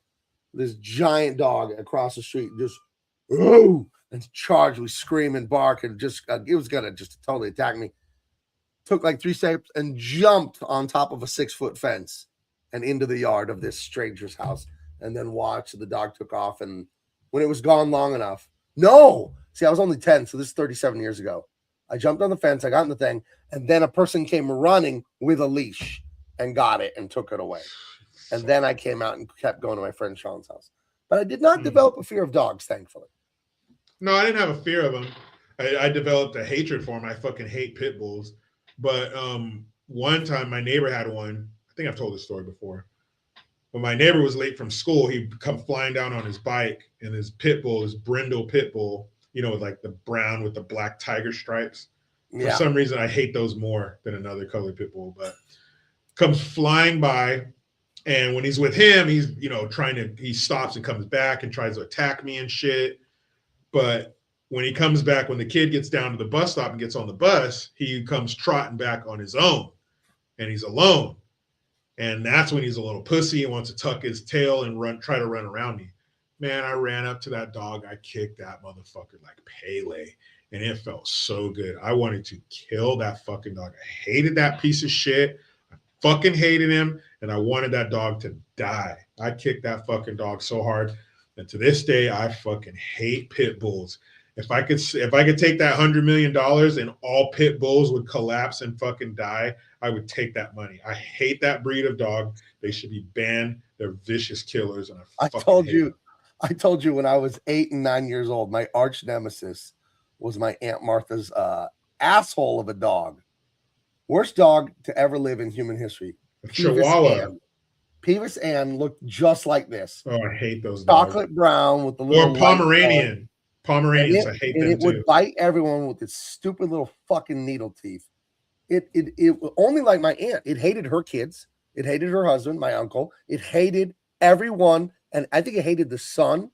It hated flowers. It was a little ball of hate, and it would fucking bite me, and I'd get so mad at it, and I'd get scared of it, and then I'd get mad, and it would just do this shit to me. And I told you I caught it alone in the house one day on the stairs. And kicked it right off the stairs. Like, yeah, fuck you little piece of shit. Think you're gonna bite me all the time? You never bite me again. It's like when the like the evil businessman or the bully finally gets it in the third act of the movie. They get the pie in the face, and all the kids start laughing at the bad guy, or their pants fall off. They have heart underwear or whatever. He finally gets punched in the face and falls in the wedding cake or some shit. Right. That's how it felt to just give it to that stupid little Peeves and this jackass asshole. Boot that terrorizing me. Shit. I don't know what this damn dog's problem was. Ugh. I don't know. I can't stand little dogs. I don't hate them like pit bulls because you can just boot those little fuckers. But pit bulls, oh, dude, I got a deep fucking well of hatred in my heart for those fucking savage, killer, vicious pieces of shit. Fuck pit bulls. Oh, it's the owner, not the breed. Shut the fuck up. No, it's not. Pit bulls are evil. Oh, they need to fucking die. That's what they need. They need to hate them. They need to go away. Hate them. We take all the chihuahuas, we feed them to the pit bulls, and then we execute the pit bulls. Perfect. 2 for 1. That's called the turducken method. You stuff the chihuahua in the pit bull and then kill them. Okay, so we like time release poison pills into the chihuahuas, and then the pit bulls eat the poison chihuahuas, and then they all die. Then they die. Yeah. They die like the people died in The Rock when they got around that fucking toxic liquid and they would just convulse and foam at the mouth until they fucking died. Right. Yeah, that'd be great. That'd be great. How do you feel about Akitas? Are Akitas those Japanese dogs that can't bark? That are killers too. I think my cousin Tim had an Akita. Yeah. Any dog like that, any dog that's synonymous with biting and attacking and they're vicious. Yeah, kill them all. Here's an idea. What about friendly dogs? What about friendly, happy dogs? Yeah, golden retrievers, labs, chocolate, black, golden. You know what the greatest dogs that I've ever found? All the pussy breeds. Those are cool. The dogs that I love are basset hounds. They're so friendly.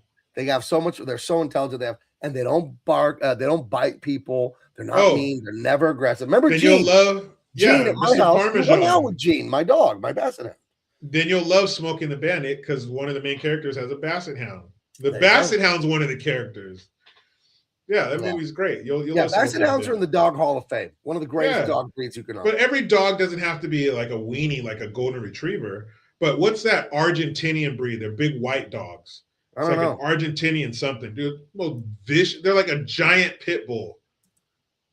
They're white dogs. They're like Argentinian something, dude. They're so fucking mean looking. The Dogo Argentino. Yeah, kill that thing too. This thing is just evil. I'm gonna racially profile this dog. Yeah, throw that thing in the fucking in the furnace. Look, that's a giant pit bull, and they're like what 100 pounds or some shit. They're huge, fucking huge. Yeah. Kill it. Yeah, if you own this, I'm sorry, you're being a jackass. Look at that thing. What is that thing for other than to rip shit apart?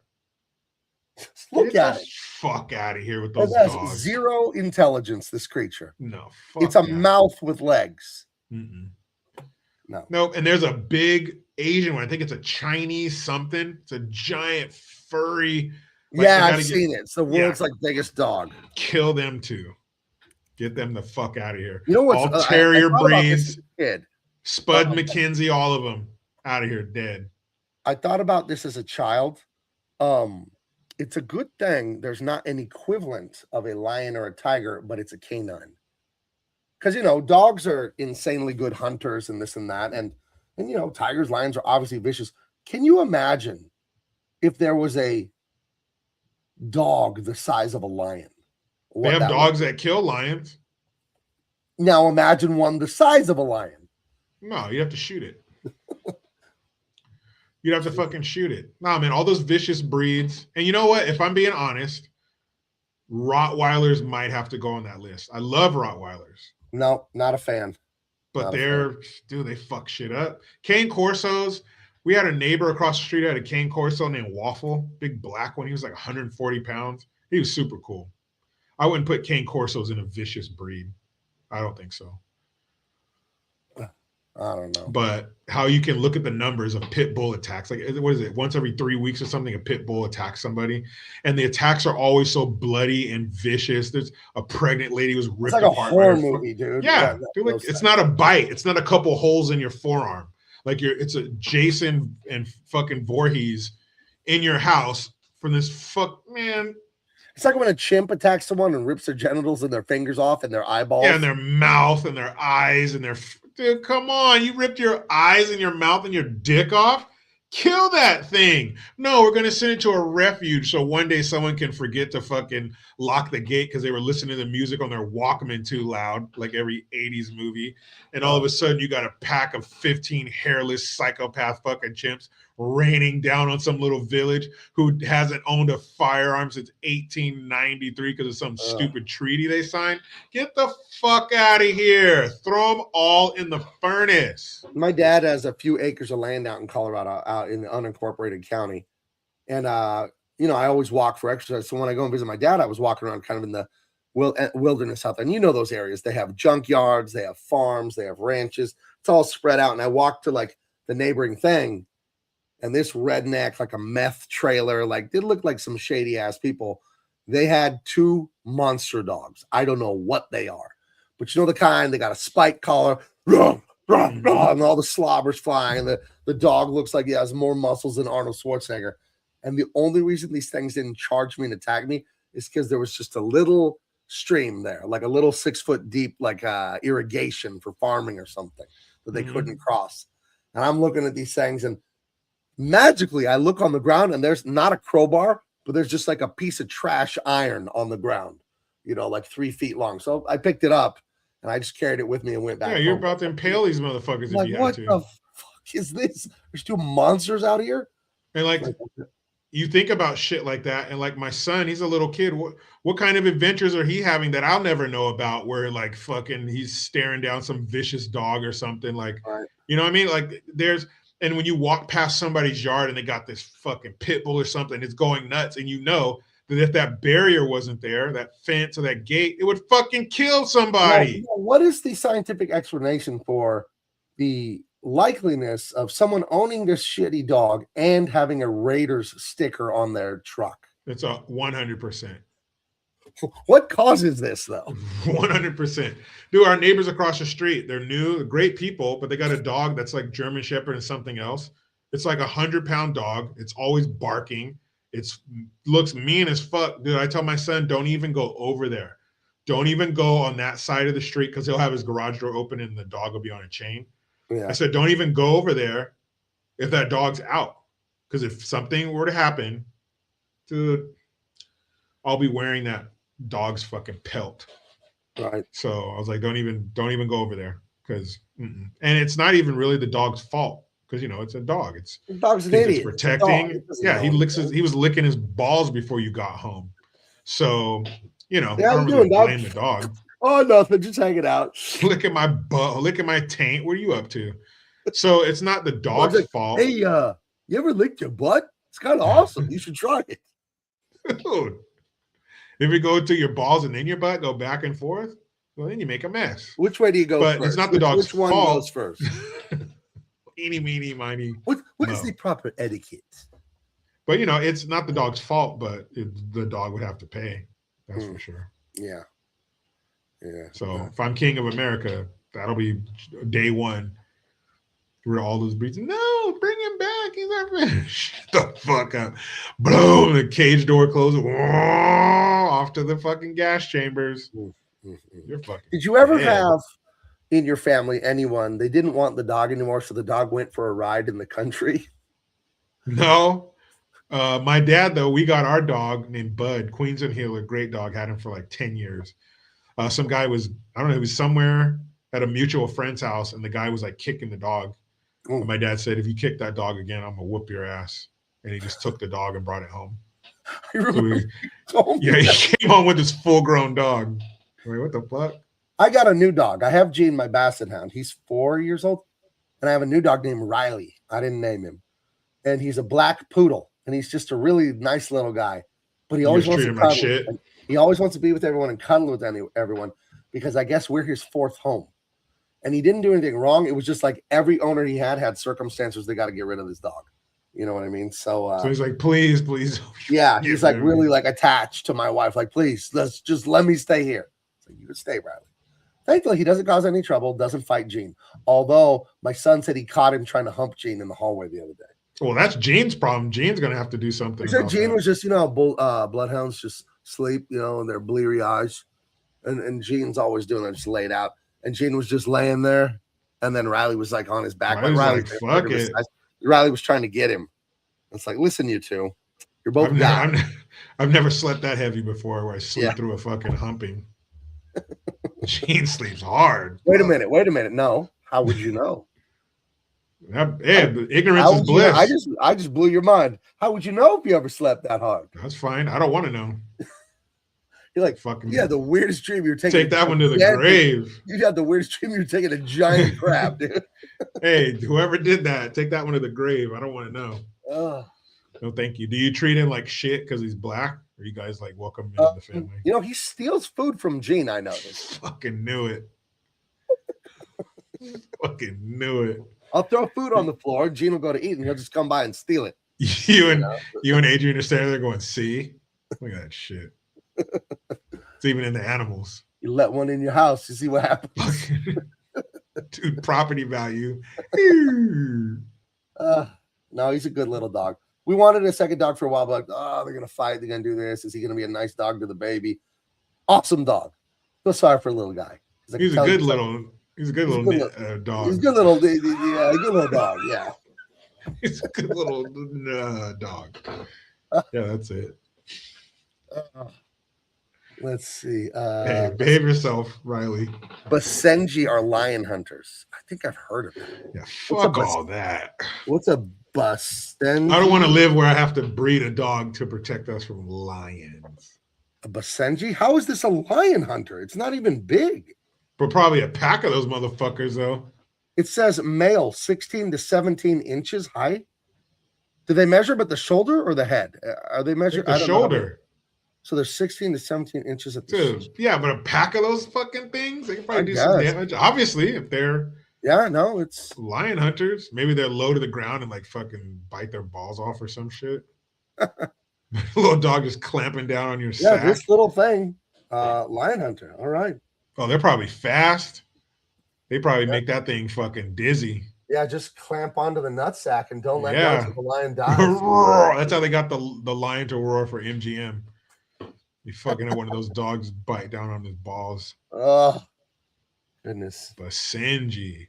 Are the SAT scores in yet? Oh, for Gavin Newsom and my dog. He got a 960. Yeah, he got a 960. He's black. He's an idiot. So he's black, and he can't read a teleprompter, or he can't read speeches. What does that mean? Did you finally feel seen, Jericho, when he said that? I felt connected. I was like, "You get me." Yeah.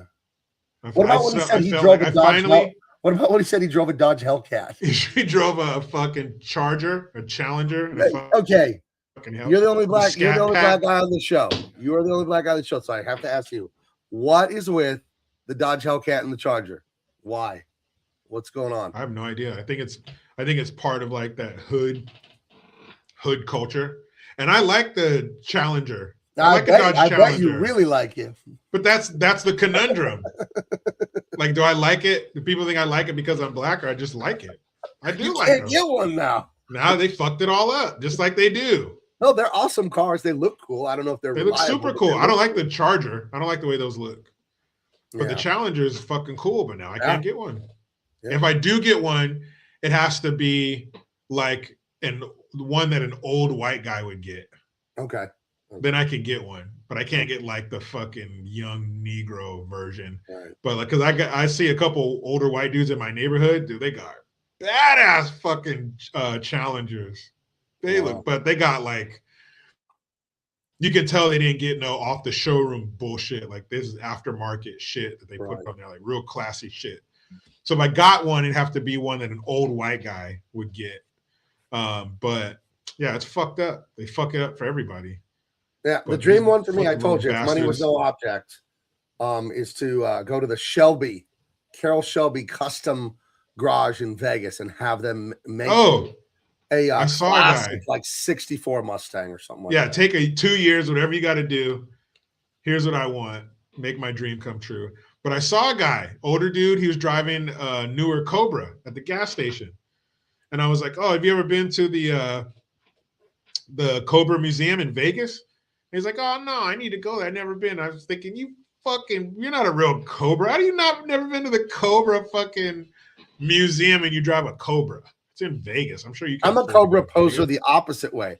I have a Shelby Cobra t-shirt that I love because I go to that museum when I'm in Vegas because it's free and I love the cars. And when I'm out, like boomer guys that can afford it, they'll go, oh, you got a Shelby? I'm like, not yet. I hope to one day.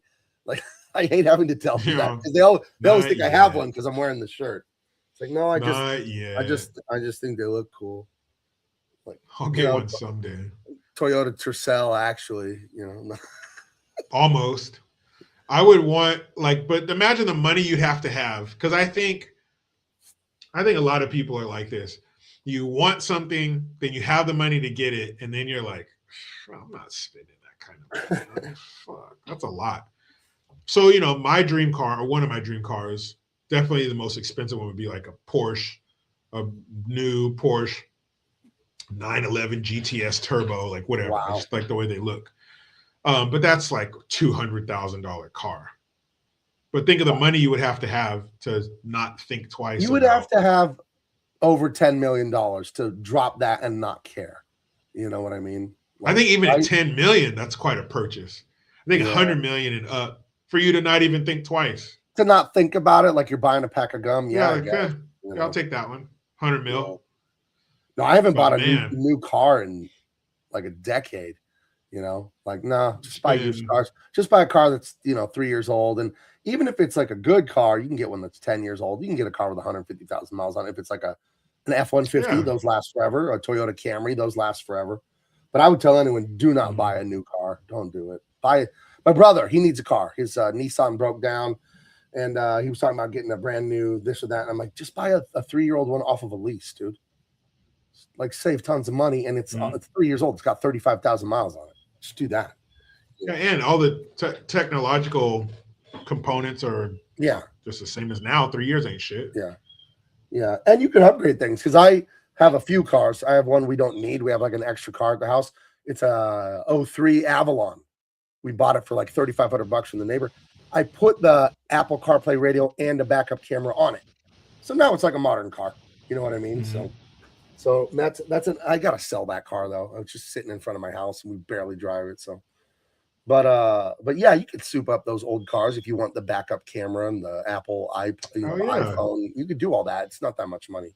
So, because I have an F-150, but it's like 10 years old, so it had the tiny little screen. And I just went to the store and bought the big Apple CarPlay and all that, and they put it in like 2 hours, and I don't know. It's $500. Like a 65-inch fucking I can see everything. There you go. Oh, goodness.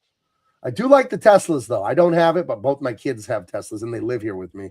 And I love those. Those are awesome, the Teslas, man.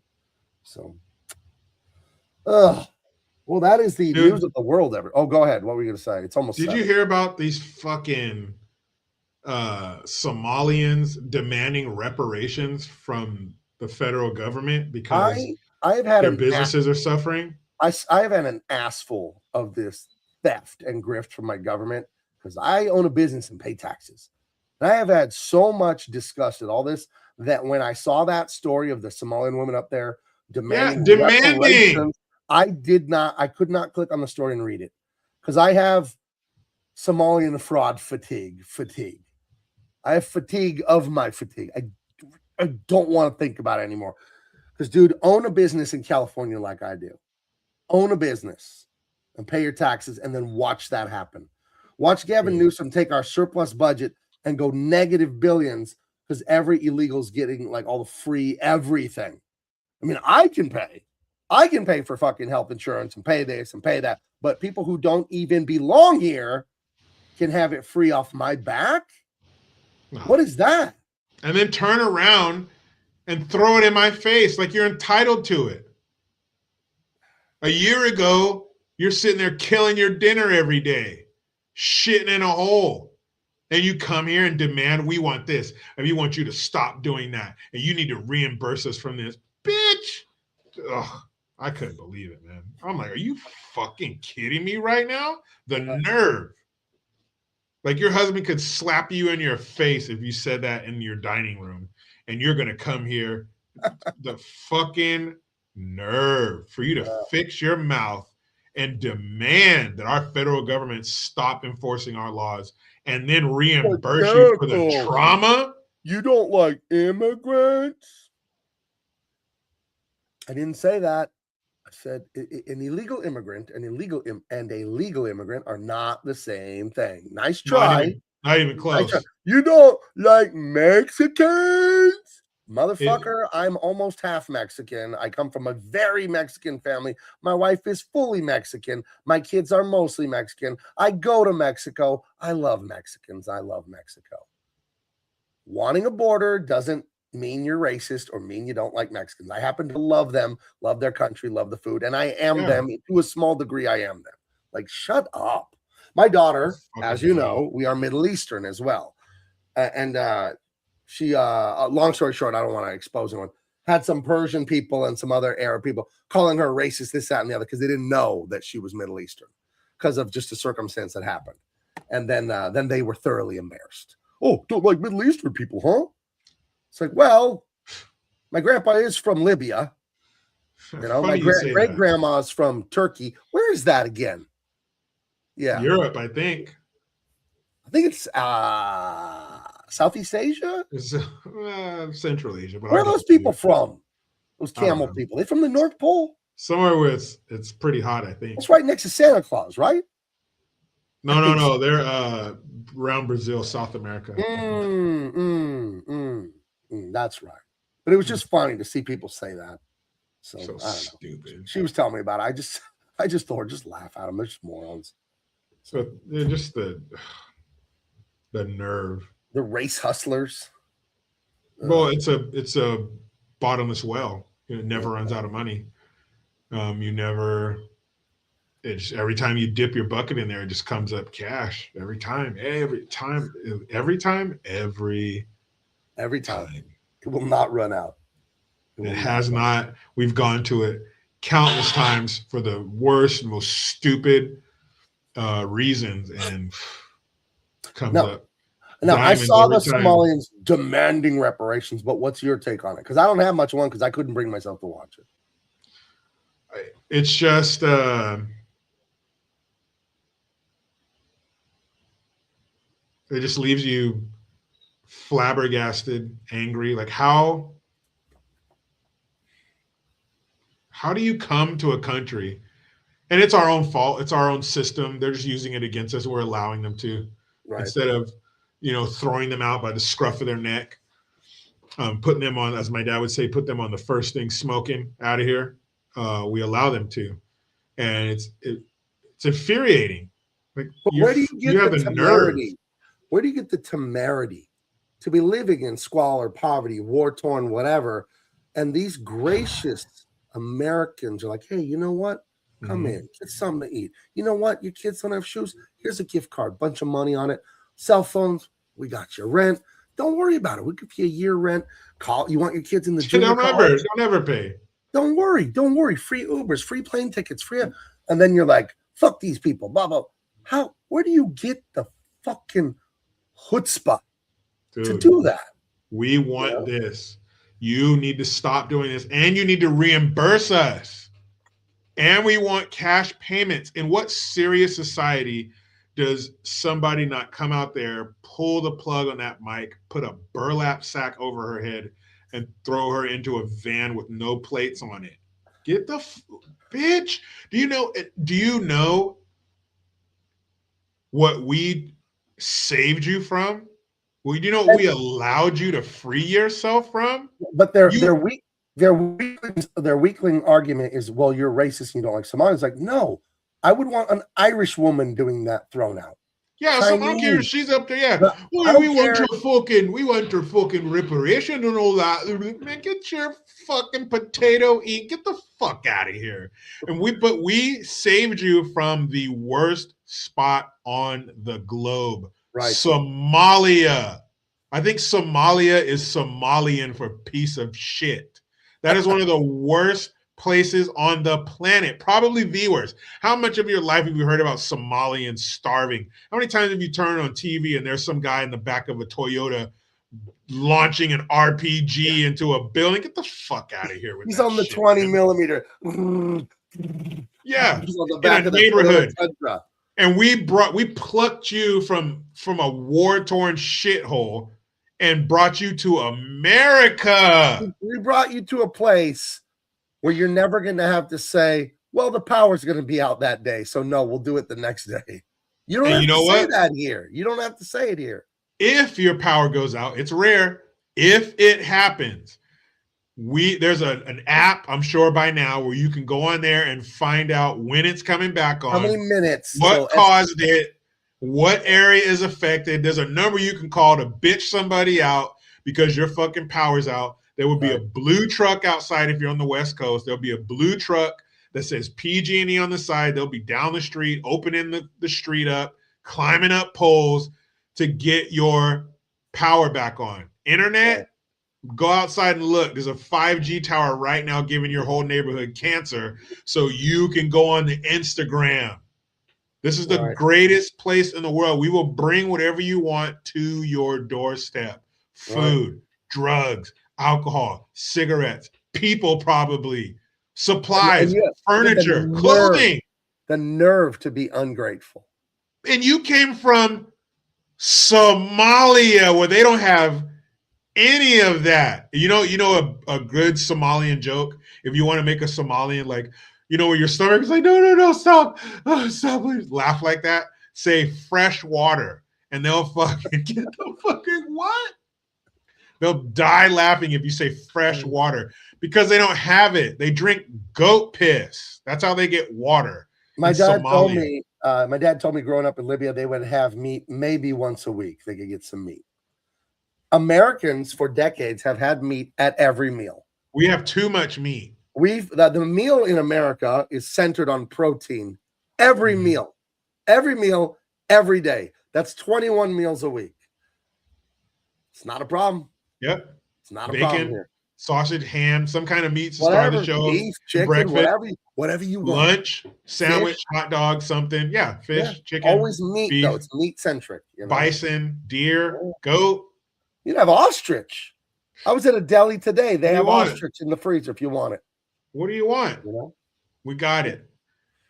Yeah. We got it for you. And where my dad lived, it was maybe 24 hours. When it was maybe for my dad, do you think it was a pot roast the size of 10 car batteries? No, it was probably a little piece of meat, and everybody's getting the smell of it. You remember in that Jack and the Beanstalk cartoon with Goofy, Mickey, and Donald? He's slicing the bread. Yeah, and you can see light through it. He slices the bread so thin you can see through a slice of bread. Dude, we laugh at that in America. I love the song in that movie. We laugh at that. Where Mickey took the donkey to town and then he sells it and he gets the magic beans, right? Or he took something valuable and he just gets the magic beans, Jack and the Beanstalk, right? And Donald and Goofy are fantasizing about all the food and the money, and then Mickey brings the beans home. But when they're fantasizing, they start singing that song, lobsters, pancakes, peach potato pie, pancakes straight stacked up till they touch the sky. I love that. I would sing that song all the time as a little kid. I don't know why. Yeah. It was just the imagination of, all that food. Even though you had food, the thought of all that different kind of food. Oh, that's a spread on a giant buffet table, silver platters, meats, soups, breads, cheeses. Oh my gosh, it's so intense. Dude, remember Cloudy with a Chance of Meatballs? Yeah. See, younger people grew up with the movie, the cartoon movie or whatever. But we just had the book. Yeah. You want to talk about your imagination running wild? Cloudy with a Chance of Meatballs. The cloud is a plate of spaghetti or it's a mountain made of spaghetti with meatballs and sauce all over it. The clouds are mashed potatoes or pancakes with butter and syrup. It's just fucking crazy. Have you seen the sequel? It is rated R. It was Raining with a Chance of These Nuts. Oh, no. See that one. I'll fast forward past the nuts part. I don't want to see fast forward past the frosting part. It goes on too long. That's the part. That's the one to get to. It goes on way too long, the frosting. Way too much frosting. Yeah. But that book was always so fucking cool. Whenever the teacher would be like, "Oh, we're gonna read Cloudy with a Chance of Meatballs," you would just sit there and fucking imagine. There's a book that blew all my that mind food. in first or second grade. Second grade, Miss Stinson's class, we read The Chocolate Touch, and it was about a kid that got like King Midas touch, everything turned to gold. This kid got a power, everything turned to chocolate. Yeah, and he started freaking out because he was getting so thirsty from the chocolate. He pushed the button. This terrified me as a kid. He pushed the button on the drinking fountain. It was liquid chocolate when he went to drink it. And I was like, no, this is the worst story ever. There's too much chocolate. It's too much fucking chocolate. I think that was the lesson of the story for us. Oh, man. Those books are so fucking great. Chocolate Touch. You know, oh, what if you, like, you know, you hugged your mom after you came over to school, your mom turned to chocolate. Dude. Yeah, he couldn't touch anybody. What was it? I like the Fudge series. Oh, Fudge, Super Fudge, and all that. Super Fudge. Yeah, man. I love that series. Great books. Man, that was so cool being a kid and your teacher would read a book to you. You could just sit back and fucking just imagine shit. I've been reading a bunch with Big Baby at night, and she knows how to count now. I can ask her how many red turtles are there. 1, 2, 3. Like, so she's got that. She's only 3 years old and 2 months, and she's counting. But she loves green ham. That's what she calls it. You know, green eggs and ham. She calls that book green ham. And, you know, I would not eat it in a box. I would not eat it with a fork and all that stuff. So she really likes that one. Encyclopedia Brown. Yeah, those are good ones too. Oh, hell yeah. Encyclopedia Brown. My son liked Goodnight Moon. Oh, my God. Right. What about Rush, Goodnight Mush, all that bullshit. What about this? Does your son like this? Well, yeah, the Goodnight Moon. That's the old stuff. Now we're into the Unstoppable. How far along are you? What page? About what scene are you in? I would say we're probably on page 10. We just had a bunch of family in town, so he didn't even have his room. He was bunking with his cousins. So we should be getting back on track tonight. Where did you leave off? Do you remember? I don't remember. Okay.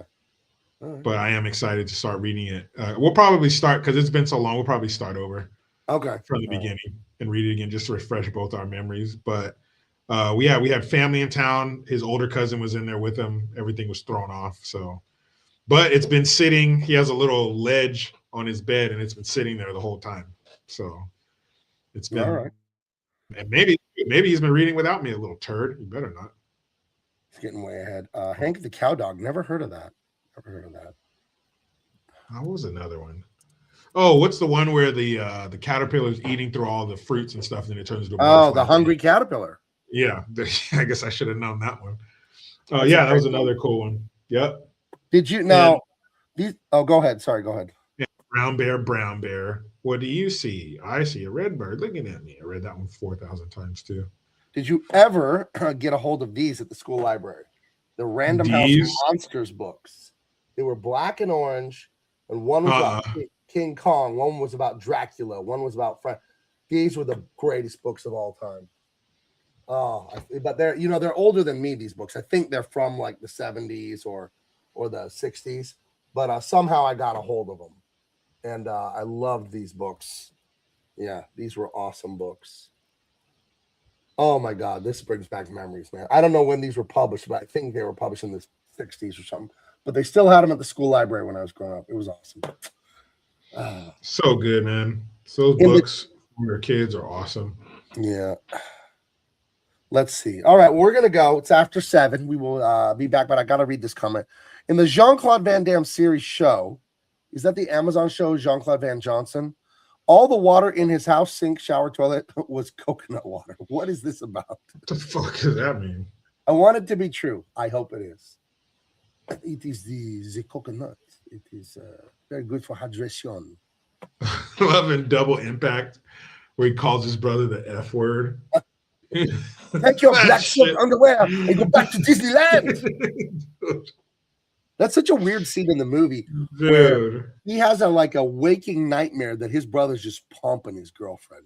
Dude, I mean, and it's graphic, and it goes on way too long. That was a signature thing in movies, and I think starting in the 80s through the 90s, there was an unnecessary sex scene in an action movie. You know, was it unnecessary though? I mean, yeah, it didn't move the plot forward. That's not what we're here for. plot schmott. But I remember being a middle schooler and a high schooler, and your You're watching those movies and you're waiting for Tia Carrera to get out of that hot tub. Dude. And that was, as a kid, ironically, that was my least favorite part. Little did I know it would become my favorite part as I got older. Why was it your your kid? That sex scene, because it was a sex scene. Like, ew, gross. Why are they, kissing or wherever the hell they're doing? I didn't care about that as a kid, but 12, 13, yeah, you're like, wait a minute. Oh, as a little kid. See, I didn't see these movies until I was as a little 12, kid. 13, I was no. I remember RoboCop. 8, you'd be like, ugh. Yeah, it was disgusting. But like RoboCop, man, I saw that when I was a little kid. That was violent as fuck. Right. What about the toxic waste guy that gets hit by the car and he basically help me. He's like, get off me, man. I told you that RoboCop traumatized me because it came out one of the greatest movie posters of all time to this day is the RoboCop poster. And I wanted to go to see that movie so bad. My obsession with the movie ads in the newspapers. We've been over this many times on this show. And Uncle Dave, my rich lawyer uncle, came to California from Colorado. Was taking all the nephews, just the boys. Uncle Dave, he's in his early 30s. The nephews are all, 8 and 9 and 11 and like 15. We're all boys. He's going to take us to RoboCop. And my mom said no. Dude, shut it down. And it was like, I cried and cried because why RoboCop? And it was rated R. And I did not see RoboCop until I was like 35 years old. I just let it go, dude. It was almost let it go, and I never watched it. It was almost NC-17 for violence. I think it was until they edited it down. Yeah, it was an upper rated R for sure. Yeah. It was maxing out the limit. It was. I work for Dick Jones, and he threw him through all those glasses, all those windows. And it's an awesome movie. I forgive my mother, and sorry, Uncle Dave. I would have loved to have been there. Man. Well, it's after 7. I think we've done our handiwork here. I think we've done it. I'm very busy with everything. Guys, please make sure you hit the like and the subscribe. Share this out. We will review movies again sooner or later. It's just kind of too busy for it. It takes a lot of setup to get that done. And also I needed a break. It was like 4 years of that. Needed a break. And I love to just have a calming, casual conversation with my black friend. I mean, my friend. Whoa. Well, we're still in Black History Month, and Seagal hasn't stopped by to wish you well yet. Yeah, I'm counting my blessings, man. I think he's coming in. That's not necessary. Well, if he doesn't come in today, he's not coming on Black History Month because next Tuesday is the 3rd of March. Well, got to take your wins where you can get them, Yeah, we might see him. We might not sooner or later. He's always there. He's always watching. Unfortunately, he's always lurking.